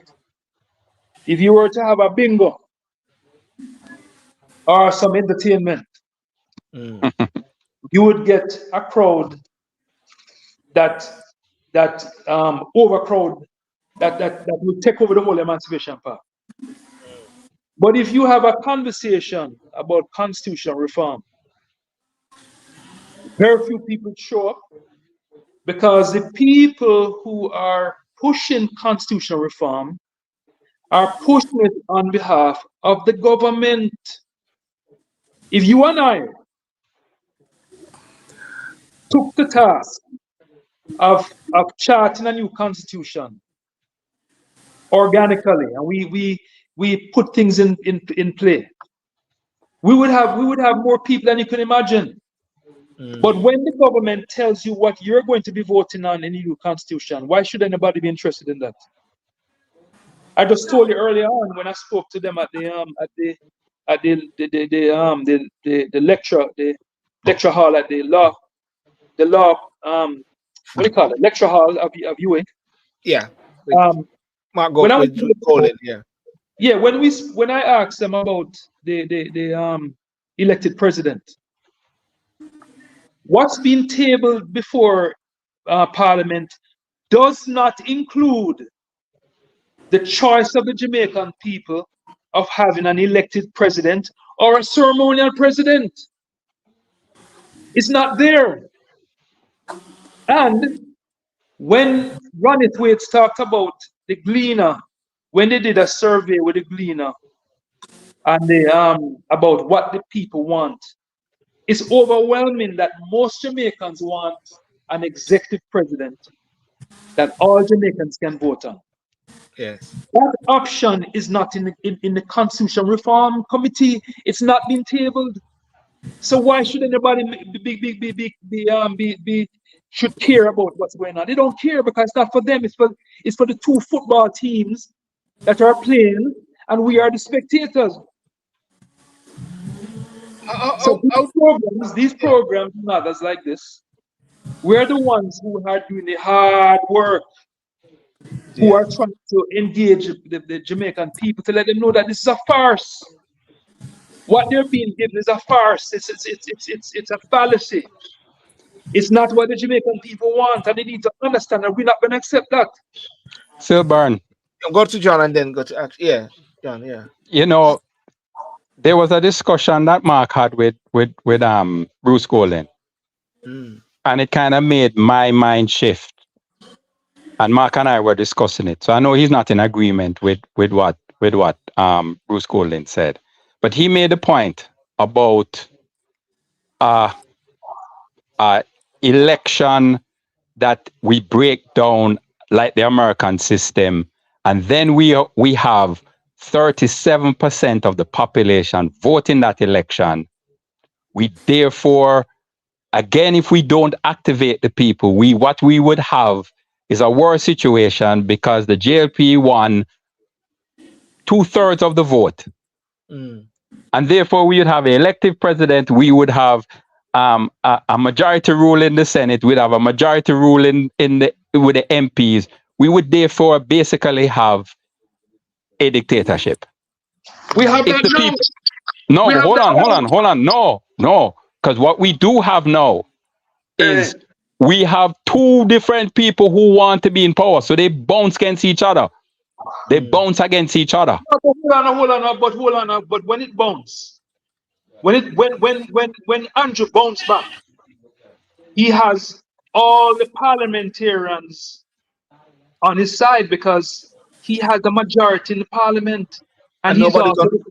And there's no sort of backbencher then. There's nobody that stands out. Yeah, but here the fear.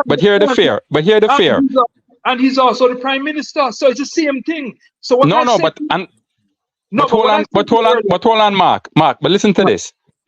The reality in Jamaica, and I'm going to use what I believe in our people. Yeah. I think they have I think what Jamaicans have done that 70% is say, listen, the two parties them is the same.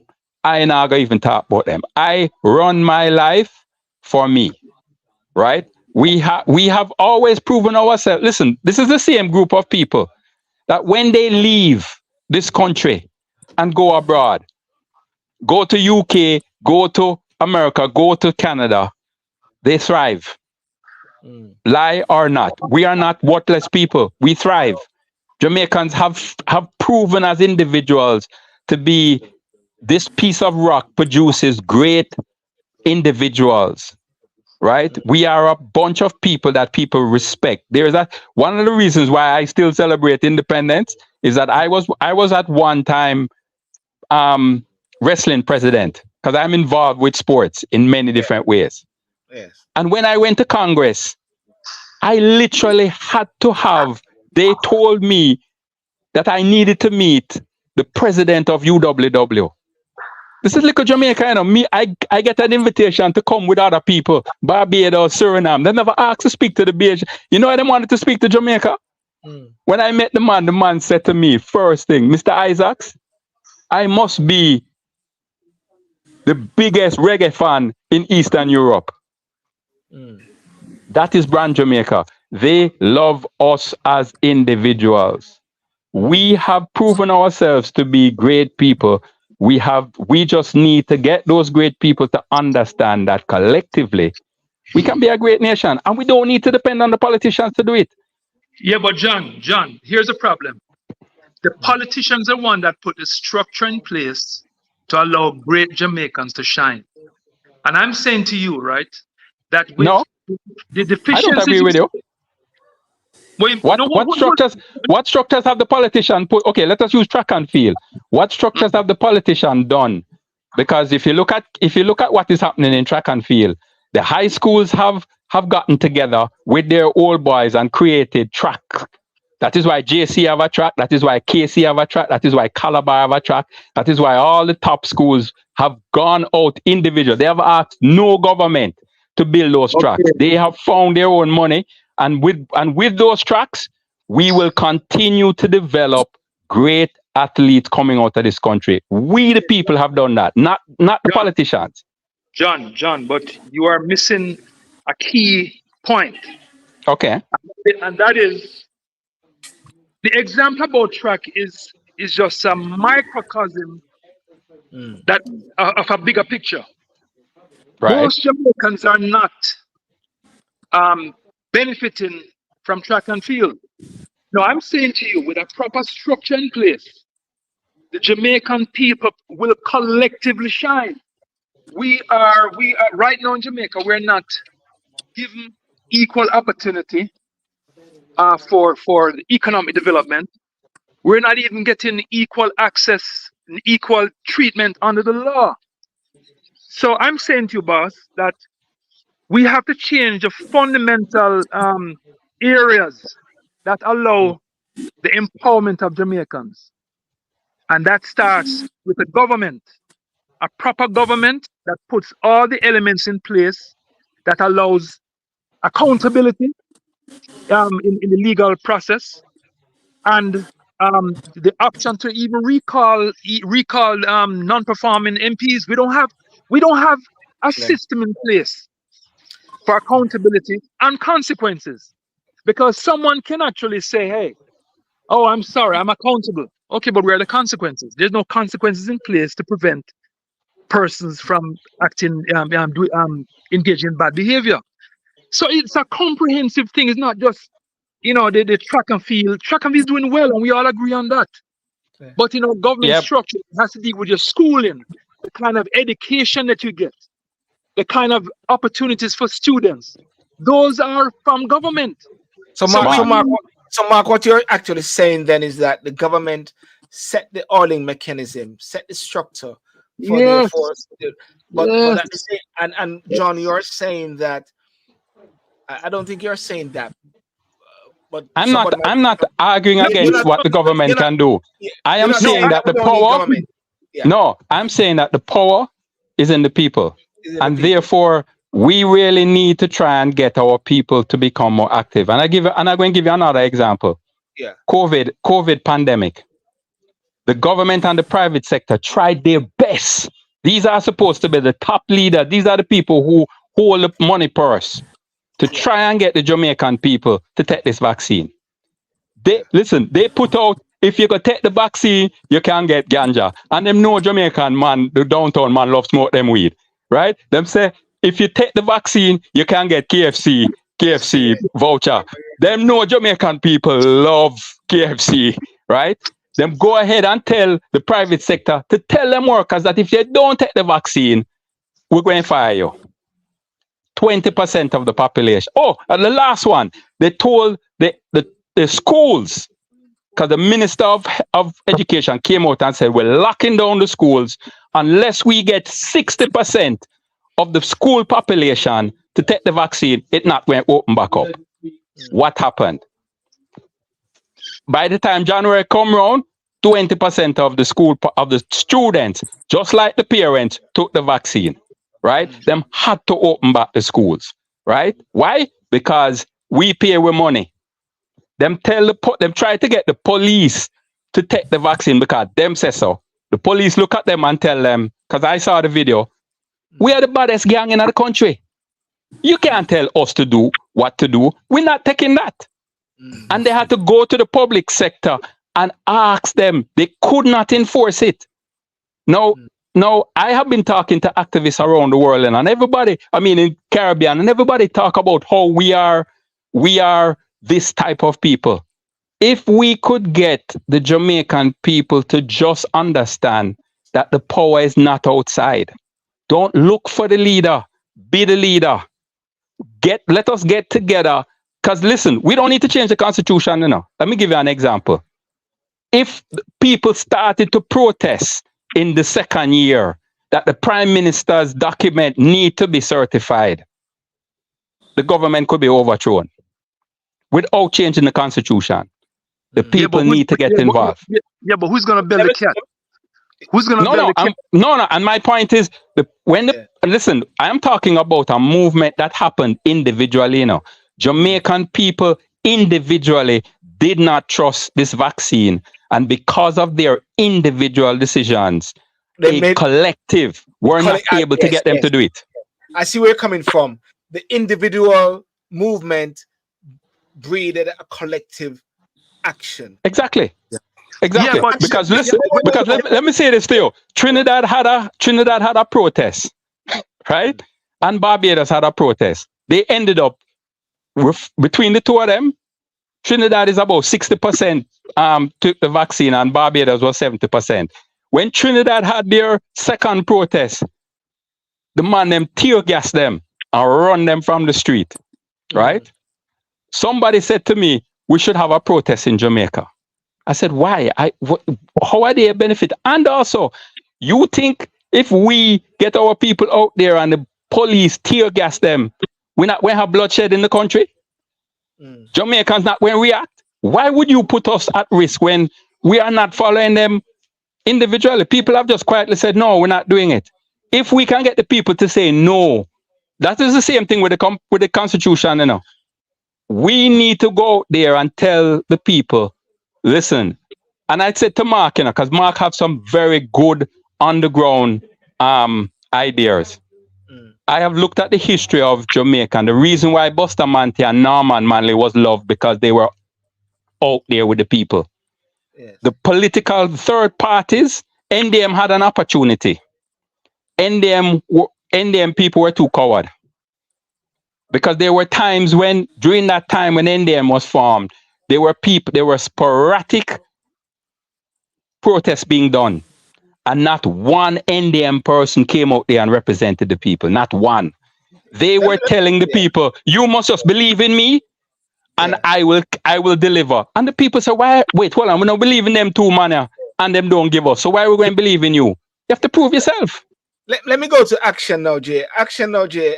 Are you the Marcus Garvey gonna rise up and inspire the people and say now is the time? Because we need young people. I mean, Mark is young, of course. Yeah, repeat. I didn't get your Are you question going? though. Can you repeat? Are you going to rise up and bring the people to the promised land? Indeed, I have actually started. Last week a community group, because I did a blog on TikTok regarding community self-government.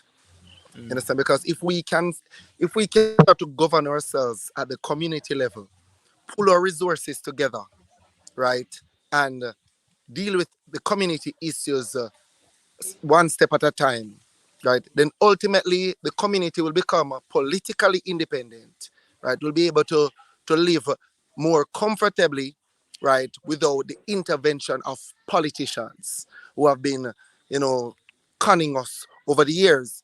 And luckily, a group reached out to me, right? A group that started up in January reached out to me and asked me to come on board. So we are just in the process of having some meetings, right? We are organizing to have our meetings to invite the various communities, and I'm talking specifically in my neck of the woods, that is in the west rural part of St. Andrew, right? We are planning to have our meetings, right? Inviting the various communities, the residents of the various communities to come and to have a collective dialogue, right, as to where we go from here, right? So we are taking things from that angle, because there seems to be a national reluctance, a national hesitation, right, to get things done. And again, the most dishonest, the most corrupt people tends to always be the face of anything national, and that breeds even more resentment and more hesitancy from the Jamaican people. So I would agree when you said I think it was I don't remember who said it, but the third parties have to start to organize and put ourselves out there. We have to do that. We have to put ourselves out there. We have to organize, right? UIC has a nice governmental structure, right?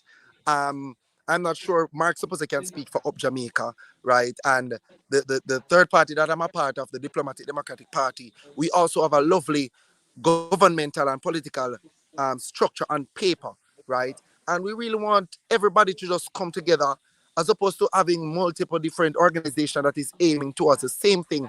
We need to now draw together collectively, right? And just represent the people rightfully, right? Well, Go out something. and meet the people. But action now, let me ask you a question. What actually are Uh-huh. you planning to execute on the ground for the people?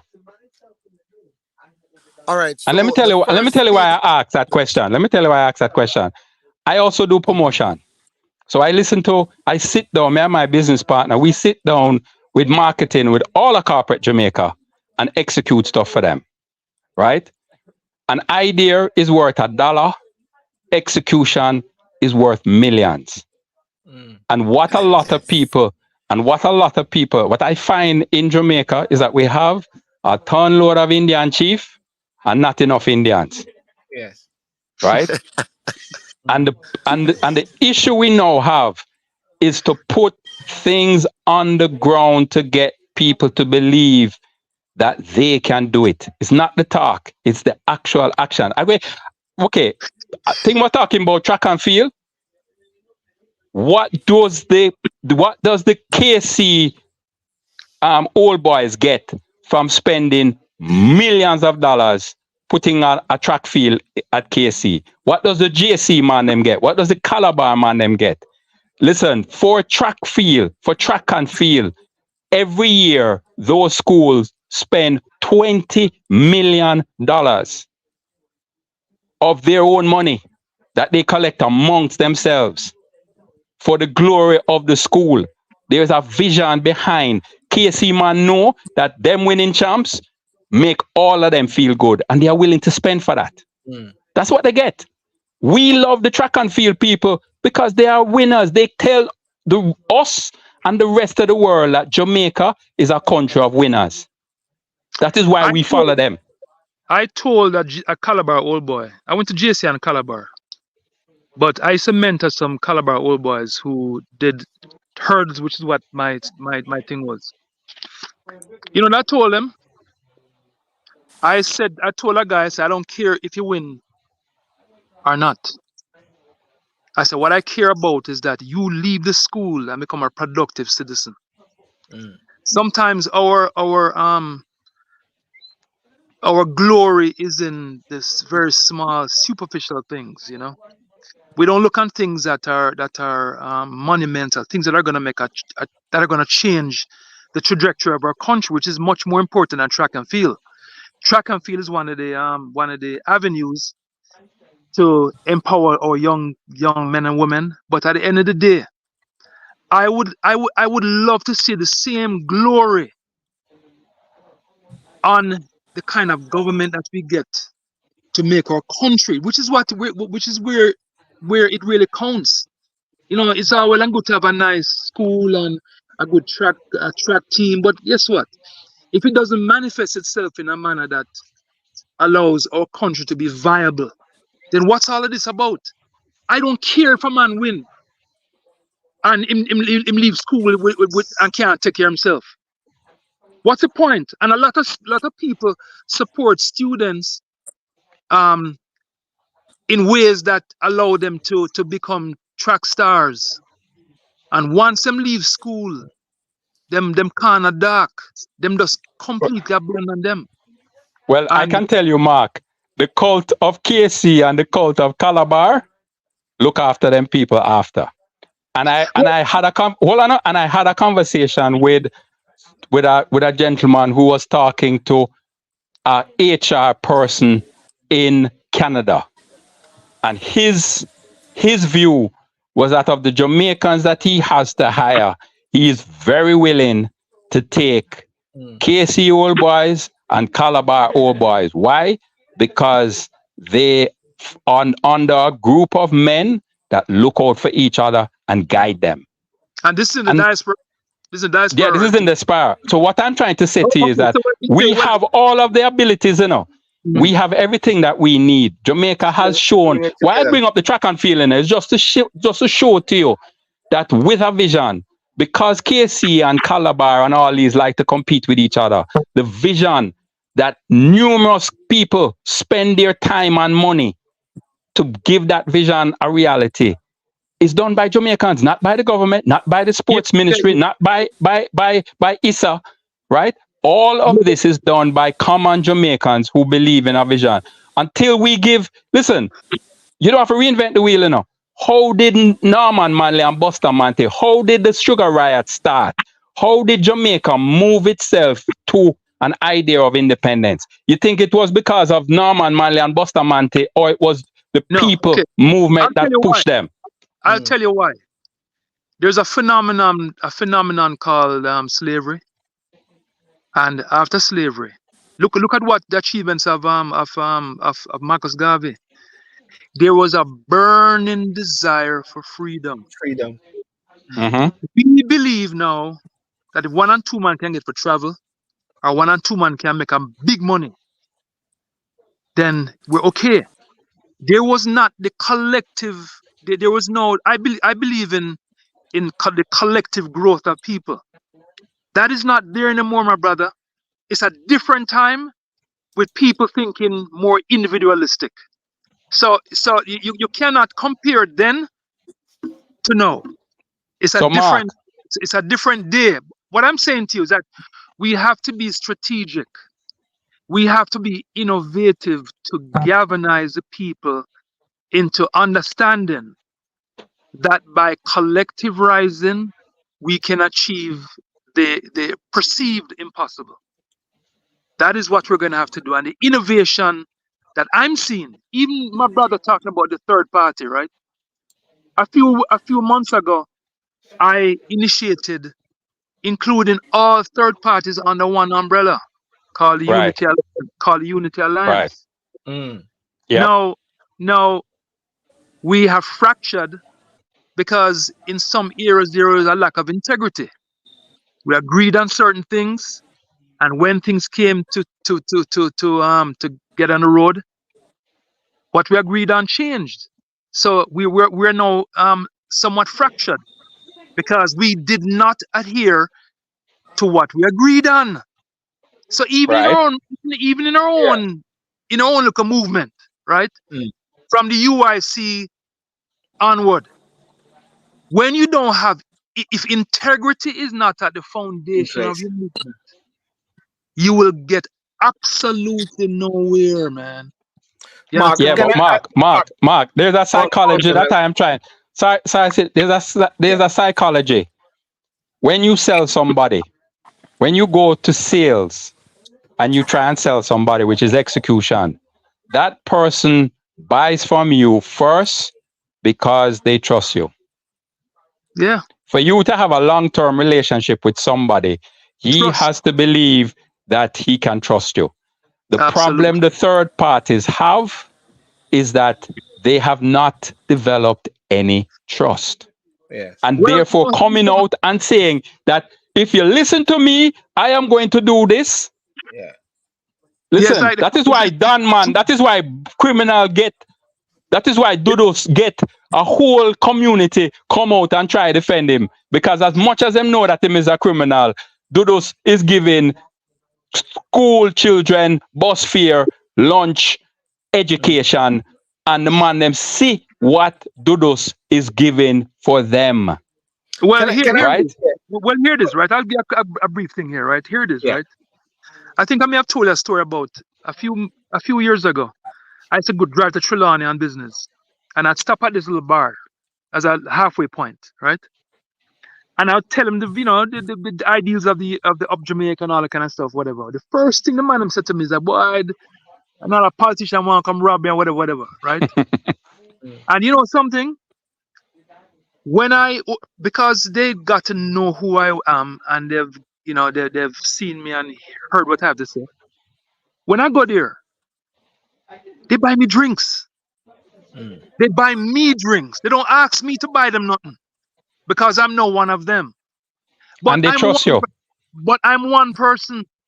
And when you build a movement, you need a lot more people than one No, no. person. What you need is them to believe or trust the movement. And They therefore the trust me. movement, hold on, Hold on. and therefore the movement have to do things for the people that they can believe in. But hear me now, brethren. Mark But, Cameron, them trust. But will they trust Up Jamaica? no, but No, hold on. because Up Jamaica don't do nothing yet. Hold on, man. Will they We trust have, Action okay. now? Because Action now don't do nothing yet. Yeah, but no, hold on. We have no. Up Jamaica has done quite a few things, and if you Mm. look on YouTube and look at the different advocacies that we have led, we've done some things. But what I'm saying to you, right, in terms of galvanizing the population, right, it takes an enormous amount of resources and and an appetite by the people for change, understanding that we can provide the change through them by Okay, so empowering them, Yeah. giving them the education, which is one of the reasons why we are strongly committed to doing town hall meetings around the country to educate the population in their responsibility to government and government's responsibility to them. You know, so that's going to take education. It's going to take some money, Yeah. and You know, that is you where know, we are Mark. right now. You know, Mark and guys, I'm listening to this, and it's somewhat. It seems like we're not that we're going around in circles, Mark, but Yeah. it's like there need to be a point. I shouldn't call it a restore point, but there needs to be a point of breakthrough. Mark, can I ask you this question? Because you have been going around for a while. What is it that keeps you going? One answer, no, brethren, love of country. Mm, And love of country is not the real estate. Because I've been around the Caribbean islands and there are beautiful islands in the Caribbean. Love of country, meaning the people, how I was brought up, an inherent desire to help those around me. And I've paid a terrible price by trying to assist others, and it's come back and bit me. You know, I've been punished for good mm, deeds. But I believe there are people who have not been affected by the colonial system, the real Jamaicans in the cockpit, in rural areas who are decent, law abiding, people who are helpful. Those are the people that keep me grounded. Those are the people that my belief in them is to give them an opportunity to realize their dreams, the dreams of their ancestors who look for a better Jamaica. That is what drives me. Because I could easily walk away from this and live a good life. But mm, a good life to me is not sitting on the beach enjoying pina coladas and with family. It's mm, collectively knowing that there's a song. I leave you with this song. There's a song by Luther Vandross, right? That says, "I'd rather have bad times with you than good times with somebody else." mm, That is exactly how I feel about my country, mm. and that is what keeps me going through Yeah. all of the issues and the problems in my own area of engagement. Yeah. Because we've had some problems. I Yeah. still keep going. Yeah. I can't help it. Yeah. That's my burden. I can't help it, Virgin. Yeah. Thanks So, for that, Mark. John, what is it you see the vision for Jamaica to inspire that 63%? Well, the 63%, not the 63%, but the 100% really, but especially that 63% to be motivated and inspired to vote and to be a part of this electoral process so they can make a change. They need to believe in the vision. You need to sell them a vision that they can get behind, that is micro in its perception. Mm, People need to feel that you are going to give them something that I, John Isaacs, will benefit from. When you speak too high up, they say, yeah, yeah, that sounds good. But what does it do for me? Right? If we get, and my point of what I'm trying to throw out, that I was just throwing out, is that I have seen examples that this great people, because I'm like Mark, I yeah, see because of my work and because of my relationships, I see a great people that is asking for somebody to give them a vision that is micro in its thing that they can buy, And they can right? run with it. And they can Yeah. run with it. And I think that the power will see. And I've studied other people. I mean, I've gone even left field to look at. I'll give you an example. I went left field to look at how did Hitler get the German people to follow him to the degree that they followed. Mm. And you know what he did? He put in things for the people. A lot of people like to think that Germany became that powerful because they wanted to go to war. Between the time of 1932 to 1937, he revolutionized that country. They were the most advanced nation in Europe, not because of a war idea, but because he got the people behind them. Mm. No, nobody wants to admit that it works, but it does work. It is the same reason why Life of Jamaica became Life of Jamaica because of Danny Williams. Yes. And Grace Kennedy became Grace Kennedy because of Carlton Alexander. Alexander, yeah. Right? Right. Those are people who had a vision and people got behind them. Yes. Yeah. That is what Jamaica is missing. Jamaica is missing the vision. And I know it can happen because I have been doing promotions from 2004 and I have seen people fall in line. They talk about us being indisciplined. That's not true because these are the same people who fight to get a visa. And when them go up, them follow all the rules. I tell you the interesting thing. 1992, 2nd of August, yesterday was 36 years that I came to the UK. All right.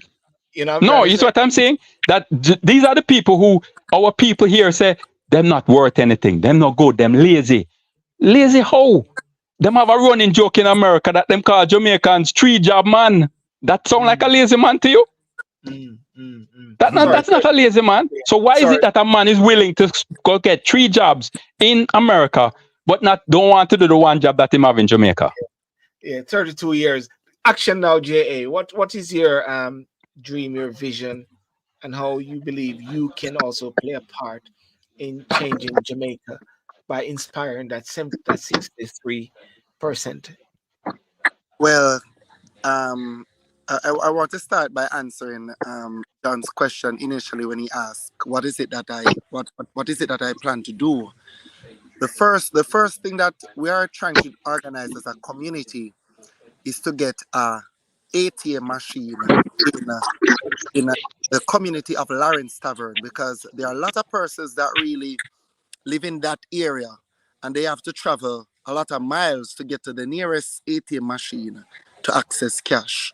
So Right. we are trying to lobby right now to get an ATM machine in the square of Lawrence Tavern, close by the police station or on the premises of the police station, so that it can be secure. So that is the first thing that we are trying to do, bring people money closer to them, right? So we are trying to undertake that initiative right now. We are in the process of getting some surveys out to understand which financial institution is used the most, so that we can approach that financial institution, with our petition. So that is the first thing that we are doing. To answer your question, Mr. Sidial, Mm. the struggle of my people is what keeps me going. The struggle of my people. When I walk through, because I don't currently own a vehicle, so I travel on public transportation. And when sometimes I stand in Alfred Tree and I see how my people, how they push to go to work, and at the end of the day, two ends really can't meet, right? And we pay so much taxes to this country in many ways, right? And our tax dollars are not working for us, all because of the kind of corrupt political practice and the people that are in the political system. So action now, really, as a young man in this country, I am aiming to model Marcus Garvey, to centralize the people, to unify the Yeah. people around a common vision, right? Starting at the community level, and hopefully we can have that, that disperse going on from community to community until the thing just spread like wildfire. You understand? So I'm starting at the community because again, it's gonna take a lot of resources, especially financial resources, right? To create this huge impact at once. But if we take it from the community level and we use, our resources strategically, right? Mm. We can do great things, Yeah. right? So that is pretty much You what know, Action yeah, Now is about. yeah, thanks for that, and thank you guys for coming on. We're past the 2 hours. Just one point I wanted to flag up, and something that I've seen over the past few days, and it's about the impact of music. John, I think you. I hope you're still there, John. 'Cause I want you to come in on Yeah, this man, I'm before. here. I'm here. I'm here. I'm here. I'm Yeah, listening to you. yeah. Sorry. The recent release of Vibes Cartel, and I see an impact of it internationally because I'm watching all the different stations and they talk about this gentleman being freed and the music or whatever. But it seemed to touch a chord with lots of people that listen to the music. Um, can the music then be used as a way to send the message? And then why are people so maybe inspired or motivated or influenced by Carter? Cartel is I'm a just, bad man. He's a rebel. I just trying to wonder out, yeah. Well, cartel is anti. Establishment. It's against the system, Mm, and a lot of Jamaicans realize that the system is a fraud, and mm, anybody. Sometimes people look for leadership. Like in America, America is lacking leadership, and a lot of people they look on Trump as a leader, mm, although they may not like his policies, because we're so hungry for leadership that anybody that is against the system that allows them to that understands the plight of the Jamaican people, um, they're gonna some of them are gonna be aligned with a Vibes Cartel. Not most Jamaicans, but quite a number of them. He speaks their language, you know, mm, and in some cases, violence and and that culture of violence and it resonates with them, and he gets his following. You know, so I don't know. It's the judiciary um, has failed many Jamaicans. Like I said, mentioned before, unequal treatment. So mm. when you have that kind of thing, you're going to have a lot of people that are suspicious because of About, the uneven-handedness of the process. So mm, that's why you have this uproar about that. mm. John, what's your quick take on that? Vibes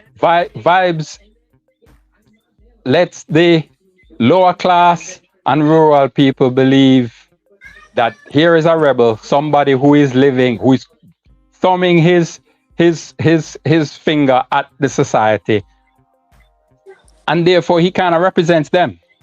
Mm, They listen. As I said to you before, my experience of the Jamaican people is that leadership is our biggest issue in this country. We've never properly trained a leadership class. Not to say that we need to have one, but the reality is that Jamaicans will follow somebody if they believe in them. yeah. Look at what happened look at the crowd of people that turned up for Vibes thing, 13 years, right? Mm, They don't care if the man is guilty or not. He has been producing music that they have enjoyed. He's very creative. In my mind, Vibes Cartel is probably the best DJ that we have creatively. mm, And people recognize that. It's a pity that he went down the thing of crime, because I see that man could easily have been a superstar internationally. He's that Exactly. good. mm. He's that good, And he right? could have been That is, he could Yeah. have also been one with a similar impact like a Bob Marley. You yeah. understand? if the Yeah, for music sure. was used properly to channel the right. Because I remember back in the 90s, when a man like a Sizzler, Buju Banton, the reggae music in the 90s, it had a message, it had a consciousness. You understand? Everybody want to live clean and, this vitality and this consciousness. And, yeah, but then something went, it went AY. Yeah. And the music started to promote some Yeah. things, very ugly things. Yeah. And Well, I wanted. Yeah. Well, I Well, wanted. Silver, let me say something. Silver, Yeah. Yeah. let me say this to you. You've been talking about music. Well, I'm going to be promoting the culinary side of things. I'm going to be introducing a new hot sauce to your neck of the woods next couple of months. Okay, in the UK. Called Jamaican Heat. And I just happen to have a bottle right here. Okay. I'm gonna take it. Give me take that one there. Give me that one. No worry, you soon get it, man. You soon get it. But I want to tell you something. When it comes to our brand, Yes. I've gotten so much traction, and my sauce is very, very good, by the way. It's a Scotch bonnet based sauce with papaya, right? It is so good. But the fact that it has Jamaica on there, brethren, I've gotten so much traction from it just by having the label Jamaican Heat. yeah, man, So the our brand brand, we have to be ambassadors for our brand. When you Yes. put together any product or in music or whatever, you have to be ambassadors. We have to be ambassadors. And Yes.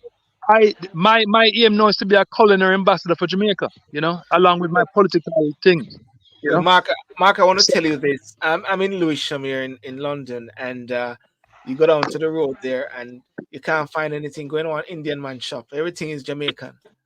It might not even come from Jamaica, Virgin.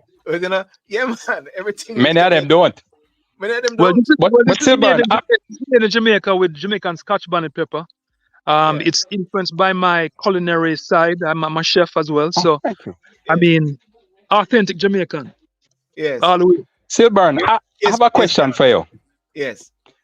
Do you think, because I'm listening to Action now, do you think that we could get the diaspora to, other than send that necessary remittance that helps individual Jamaicans, that maybe as a collective we could get them to help Mark and Action now do things for the people? Because you see, until we actually get down to, and I'm going to give you an example. You ever heard of that story about the Black Wall Street? Yes. Yes. yeah, cool. All right. You realize that under segregation, Black people were able to come together quietly and build an economic base that them had to literally bomb, them bomb the people them to get rid of them. Yes. Right? Yes. Now, suppose we could get Jamaica No, you can't hide me. You can't hide to, or the diaspora, to help Mark and Action now to try and get the people to have economic basis. Because you see, part of the reason the power of the politician, is that they hold purse strings, they give out favors. Yes. If the people don't need their favors, they have no power. So if we empower the people to look after themselves economically, then we literally change Jamaica. Yeah, that would be an independent move. Then the people will No, understand exactly. true independence. Yeah, exactly. You see, I totally believe, just like how people, okay, I'll give you an example. People go and send their money, and they have different ways now. You can send it straight bank to banks, send it straight to Victoria Mutual, send it straight to JMMB. I believe that if there's a strategic way whereby, let's use for argument's sake, Action now, Mark, have this things in place whereby you want to educate. I use this one, educating Jamaica about constitutional reform, because we are not seeing educating Jamaica about constitutional reform coming from the government. But if you have people down on the ground there in Jamaica saying that my job now is to go to the 12 areas, 14 parishes of Jamaica, or let's say the 63 constituencies, if anything like that. Let's use Right. that as an example. 63 Right. constituencies. When we really just need 14, isn't it, Mark? No, 14 you need. 14, 14, not 53. 14. But you got 63. And then Mark and Action now is going to go around the country. Now, I believe that Jamaicans overseas who are so very keen and fired up on this whole thing, because even the diaspora conference of recent days, I don't know what the figure is, but I don't think it was that figure. You know what I mean? Right. You know what I'm trying to say? But a lot of Jamaicans overseas really passionate about Jamaica. Myself and a few others, we toured the UK in Birmingham, London, and where forget where that other place was, Bristol or so, about constitution reform. We were the ones that did, and Right. and we got those guys to come over and they did their virtual thing, the different ministers. But really and truly, we led it in a way. So, Silburn, let me throw a vision at you. Suppose we were able to force the government to give you guys the vote to help us elect a government. What is the diaspora amount? I hear between 2 million to 4 million people, don't it? They said What's the same story? amount, they said the same amount in, the same amount out. Okay, cool. So 2.6, 2.8. All right. Now let me ask you a question. How likely would the diaspora take up their responsibility of voting for the government? What is your view? Would they do it or they would? Not If they got the vote, would they vote or they would not? Not the 2.6, but I believe that maybe half would want to run with it. Okay, so let me ask it. So if you get half, which is 1.3 million people, yeah, which politician can buy enough votes to decide who is the next government? Him have that kind of money? They won't be able to. Exactly. So even just by doing that, we can shake up the system. Now, if the diaspora is willing to jump on that idea, Action Now and Mark Cameron can educate the people on the land. Action Now, Action, I'm going to give you an advice. Don't tell the people about your ATM machine until you know for sure you can deliver it. Sure. And it's simple. Listen, it's simple marketing. You under promise and over deliver. So if you want to build credibility, people need to think and understand that Action Now get shit done. Yes. So you can't promise. You can't go out and say, yo, I'll get your ATM, and then 3 months later, when you check everybody, you realize the private sector, these banks, them say, no, sir, we're not spending our money there and put that thing there. You look like a fool. Keep it to yourself, know that you have it, and then come to the people and say, would you like an ATM machine? Yeah, man. All right, I'm going to get that for you. You don't know that you have it. Think about. No, you are a man who can do things. Think about persons in the diaspora sending money to Jamaica on a weekly basis, and then they put aside a percentage or 2% for political reform, constitution reform, through a structure. Yes. All of this is possible, all of this is possible. But the key thing is about the integrity, John. The key thing exactly. And that is where we need persons to stand up and to show themselves accountable. Silber, can I say something to you? Yeah. One of the things that is really pleasing to me is when persons hear our vision, they align themselves with what we're doing. The way forward is really to subsidize the message, getting the message out. We need to have a voice. So if the diaspora wants to help third-party candidates, I would implore them to actually get a medium where we can actually hear the voices of all who wants to run the country, and to hear the vision. Yes. And it takes money for that. We, as far as I'm concerned, I'm not interested in getting money for T-shirts or trinkets or curry goat. I would want money to promote our message. The to promote, educating. right, because that is key. I think once people understand what we're trying to do, they come on board. But how do you do that?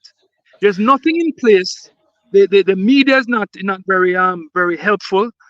Yeah, They usually cover the two major parties because at the end of the day, Jamaican government is the biggest employer in our country, and people are afraid to of what speak they out. might say, of how it might affect their pocket. Okay, Mm, so the help that we need is a structure in place like yourself. If you could put on a debate, Silburn, with mm, the three political parties, all right, or the four political parties, and to hear all Jamaicans hear the message, not the the core message. goat, all that kind of stuff, it would make a difference. Because just speaking to people on the road and talking about what we're trying to do, they're on board. They're Mm, on board. So that mm, is where we need the help. Helping getting the message out. And the media is one of the most important things in terms of public direction and public acceptance of what you're trying to do. mm. So that is Let where we me need to focus. If we focus on that and we achieve that, we're good to go. let me say Yes. this to you. From an execution point of view, the three political parties agree on an idea of our constitutional republic as it listed with the plus and minuses, because I get listening to Mark, they have they look at the American system and try and answer the questions that the American system did not answer, right? Mm, In terms of, they see the corruption that is in America and they say, how can we prevent that? Because that is, as I said to Mark once, and Mark thought, wow, this idea that the Westminster system cannot work because the politicians have not been indoctrinated like the English lords and yeah. members. With all their corruption, because they are just as corrupt, they still think about England or the monarchy being a powerful thing. Mm, No politician other than Norman Manley, maybe Buster Manley and Michael Manley thought about Jamaicans being a powerful nation, mm, right?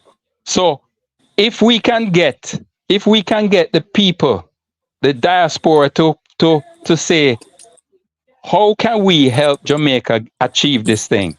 And there are macro ideas and there are micro ideas. I yeah. give an example. You guys have skill sets that Jamaicans need. First world skill sets. And when I'm not talking about administration, I'm talking about plumbing, Mm, masonry, electrician, right? Suppose we could come up with a concept, a work lecture where we could try and get master craftsmen to come down and hold seminars to action new community, teach yes. them stuff so them can Yeah. earn some money, right? Yeah. And we can try and provide for them. Maybe we can talk to two hotels and say, listen, we're having a gentleman who can come down and provide electricians and masons and stuff that you need for your construction and development. Give them give the man a weekend for him and Mm, him family. Well, You think Up Jamaica has answered that problem because one of the things that we are pushing is that we have relevant education in our country. Right now, we're being educated in ways that doesn't benefit our country. So mm, we need to really address the country direction and how do we execute based on our direction. And right now, we're not educating our children. I've had to learn my skill sets that I've learned. I mean, when I was at JC, I learned woodwork. It's applicable in ways that in things that I do today. But that was stopped. A lot of these skills are not in the schools anymore. yeah. So right now we're having a very difficult time finding masons and finding carpenters. We have to import people in because we're not educating our children um, in terms Those sets here. of the country development. It's not about development of this country. Maybe the first world country, but not Jamaica. Yeah. So Yeah. but you see, Selburn, what I'm saying? That we Yeah. can sit down collectively. Right now, we have just sat here for 2 hours. We can Mm, find things that can impact people on the ground. Now, when you impact somebody on the ground, he believes you. And that integrity is always, there's a question of trust. And that is why people followed Marcus Garvey. Yes. Remember, Marcus Garvey got people worldwide and they destroyed him. But they destroyed him because the power system realized that this was too powerful a man. You know, it's funny. Hold on, I'm going to give you a story. Do you realize that the Nation of Islam was doing, and the Black Panther was doing massive behind the scenes work for the black community? And one of the arguments Elijah Muhammad had with Malcolm X was, big man, you're talking too much, you're publicized with business. Right? The Korean in America and the Asians have been able to develop their economic base by just going about and doing it. Them don't tell the white people them say them they plan to do it. Them just do it. Yeah. Yes. That's what we need to do. We as Jamaicans need to get our people economically powerful. And my belief has always been that a politician is a man who get up in the morning, lick him finger and try to figure out where the wind blowing. He's not a leader. That's his job. He need to follow. Right? And if we can get the people to cause him to have to follow, we can get better governance. Right? Well, you know if what? Go on. Sorry, John. Yeah. No, I was just thinking that, you know, we give the diaspora the vote. And as I've been saying to local Jamaicans, if 100% of us vote, we must get a government of the people. And if we commit to that, we must then agitate that when that government of the people don't do what we think, we get rid of them. Yeah, recall option. Recall option. I mean, look at what happened. Look at what happened in the UK of recent days. Yeah, I mean, you can see the change of government. You can see the structure. You see the whole thing work. You know what I mean? Yeah, we don't have that in Jamaica. We don't have that. I mean, meritocracy is not on the agenda. I mean, it's about nepotism, who they know. You could be the worst person in the world if you're a member of the party. The party protects you. Yes. It's not for the people. Which is why constitutional reform, we can't joke with it. We have to make sure that there are safeguards in place that protect the Jamaican people. I mean, recall option, ministers serving in the party that they live. You know, I mean, that is fundamental. I mean, if I go down the road now and drop into a pothole, I want my minister drop in the same pothole too. Yes. So he or she knows that this thing needs to be dealt with. If there's no water here, they're not going to get water as well. But a lot of them live in Kingston. Well, listen. And they go into these communities and they serve in the communities and go back to the Kingston, to their party and their party hierarchy. So big change is needed, man. Big change is needed. Listen, we're going to follow up on this because I'm sort of tired of doing shows where it's a nice show and there's not a follow through. You know what I mean, John? Oh, yeah. It's a nice show, man. Nice discussion and everything. I'm tired of those sort of things, you know what I mean? But the point that you raised, John, and what you say, Mark, and what Action JA, we must can actually impacting. And the diaspora, and when I say the diaspora, I'm talking about Jamaicans overseas. I'm not really particularly talking about the organization. Jamaicans overseas in partnership in Jamaica can make a powerful effect. Of course. Okay, Silver, check this out. Here's what I'm going to do, okay? I'm going to send you an outline of the Up Jamaica proposals, okay? And step by step, what areas we're going to concentrate on to get traction from the people. Yeah. We believe that town halls are necessary. We believe that if we can get help to do town halls across the country where they can hear our message. And first of all, I'll send you our manifesto. And if your listeners are aligned with it, they can assist or not. Yeah. But we're going to submit a manifesto that is crucial for change, and do a step-by-step process on how to get there. Personally speaking, I'm not into the I tell people, I said, anybody who wants to serve it Up Jamaica, don't look for a salary. You might get compensated for for money you spend, but at this point, at this juncture in Jamaica, we need people who are on board to serve. We're not looking for people that are looking for a job. If you want a job, go somewhere. All right? Yes. If you want to serve the community, serve the people, gonna make a difference and make and empower us collectively, then of Jamaica as a place for you. Okay, that's what we're looking for. Yeah. I'm not looking for no Well, salary or these non-profits and want, salary to yeah. pay this and that. I'm not into that. Every dollar has to be Mm. accounted for and approved by the board, and the board includes all the members of Up Jamaica. Okay, not just an elite 5 or 6 people. Everybody vote on it. Well, This is and this is how we're gonna do it. And everybody votes on it. I want to say that it's nice hearing the Peanut Wally in the background there. I don't know if it's a Peanut Wally. What's that? Man in the country, man. The man in the country. Take me straight back a yard, you know what I'm saying? Still Yes, burn. sir. If we can get Jamaicans to be abroad to believe that we want to teach Jamaica how to fish instead of Yeah. giving them a fish, Yes. then we can move the country forward. Yes. Well, We need definitely. them to learn how to fish. We need them to learn how to provide for themselves. Self-reliance is the most powerful thing we can give somebody because it gives them independence and it gives them a sense of purpose. Mm. The handout mentality that I see happening is why the politicians have been able to keep them down. There's a story I've been told that a politician will put $50,000 of $100 bill in his pocket and go down to him constituency so that him can dish out the money to Yes. whoever come. Now Yes. that endear them terminal, but that don't help them. Mm. And that is the mentality we have. We want them people to, when him come with that, him say, what you gonna do with that? Me no need that. I already working, I already generating, because at the end of the day, we don't want our people to believe that handouts is what they're entitled to. Yes. The only thing you're entitled to is debt. Nothing else. That is why That they is gave them the raise. They gave the raise so they're flush with cash to give them more money.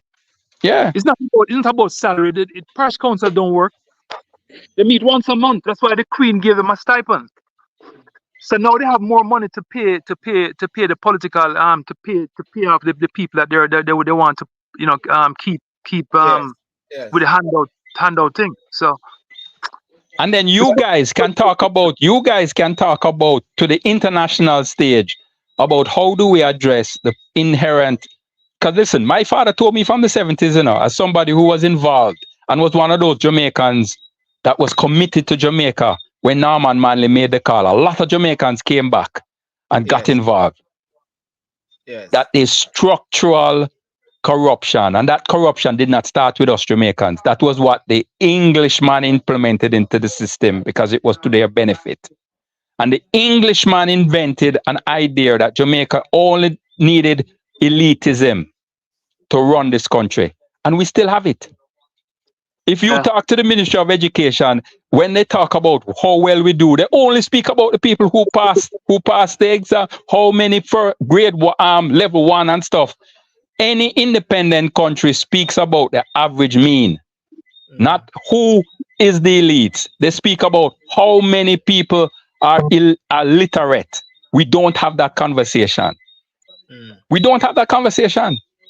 We only talk about that you go to Wolmer's and Wolmer's have 98% pass mark. What is the average mean of the education in this country? As far as I know, we are an English speaking country. And when my son went to UA, them had to decide if he could get in without learning English. Or he had to do an exam to see if he could understand English. We are an English speaking country. And to go after you go through primary school and tertiary school to go to university, them have to figure out if you know how to read and write.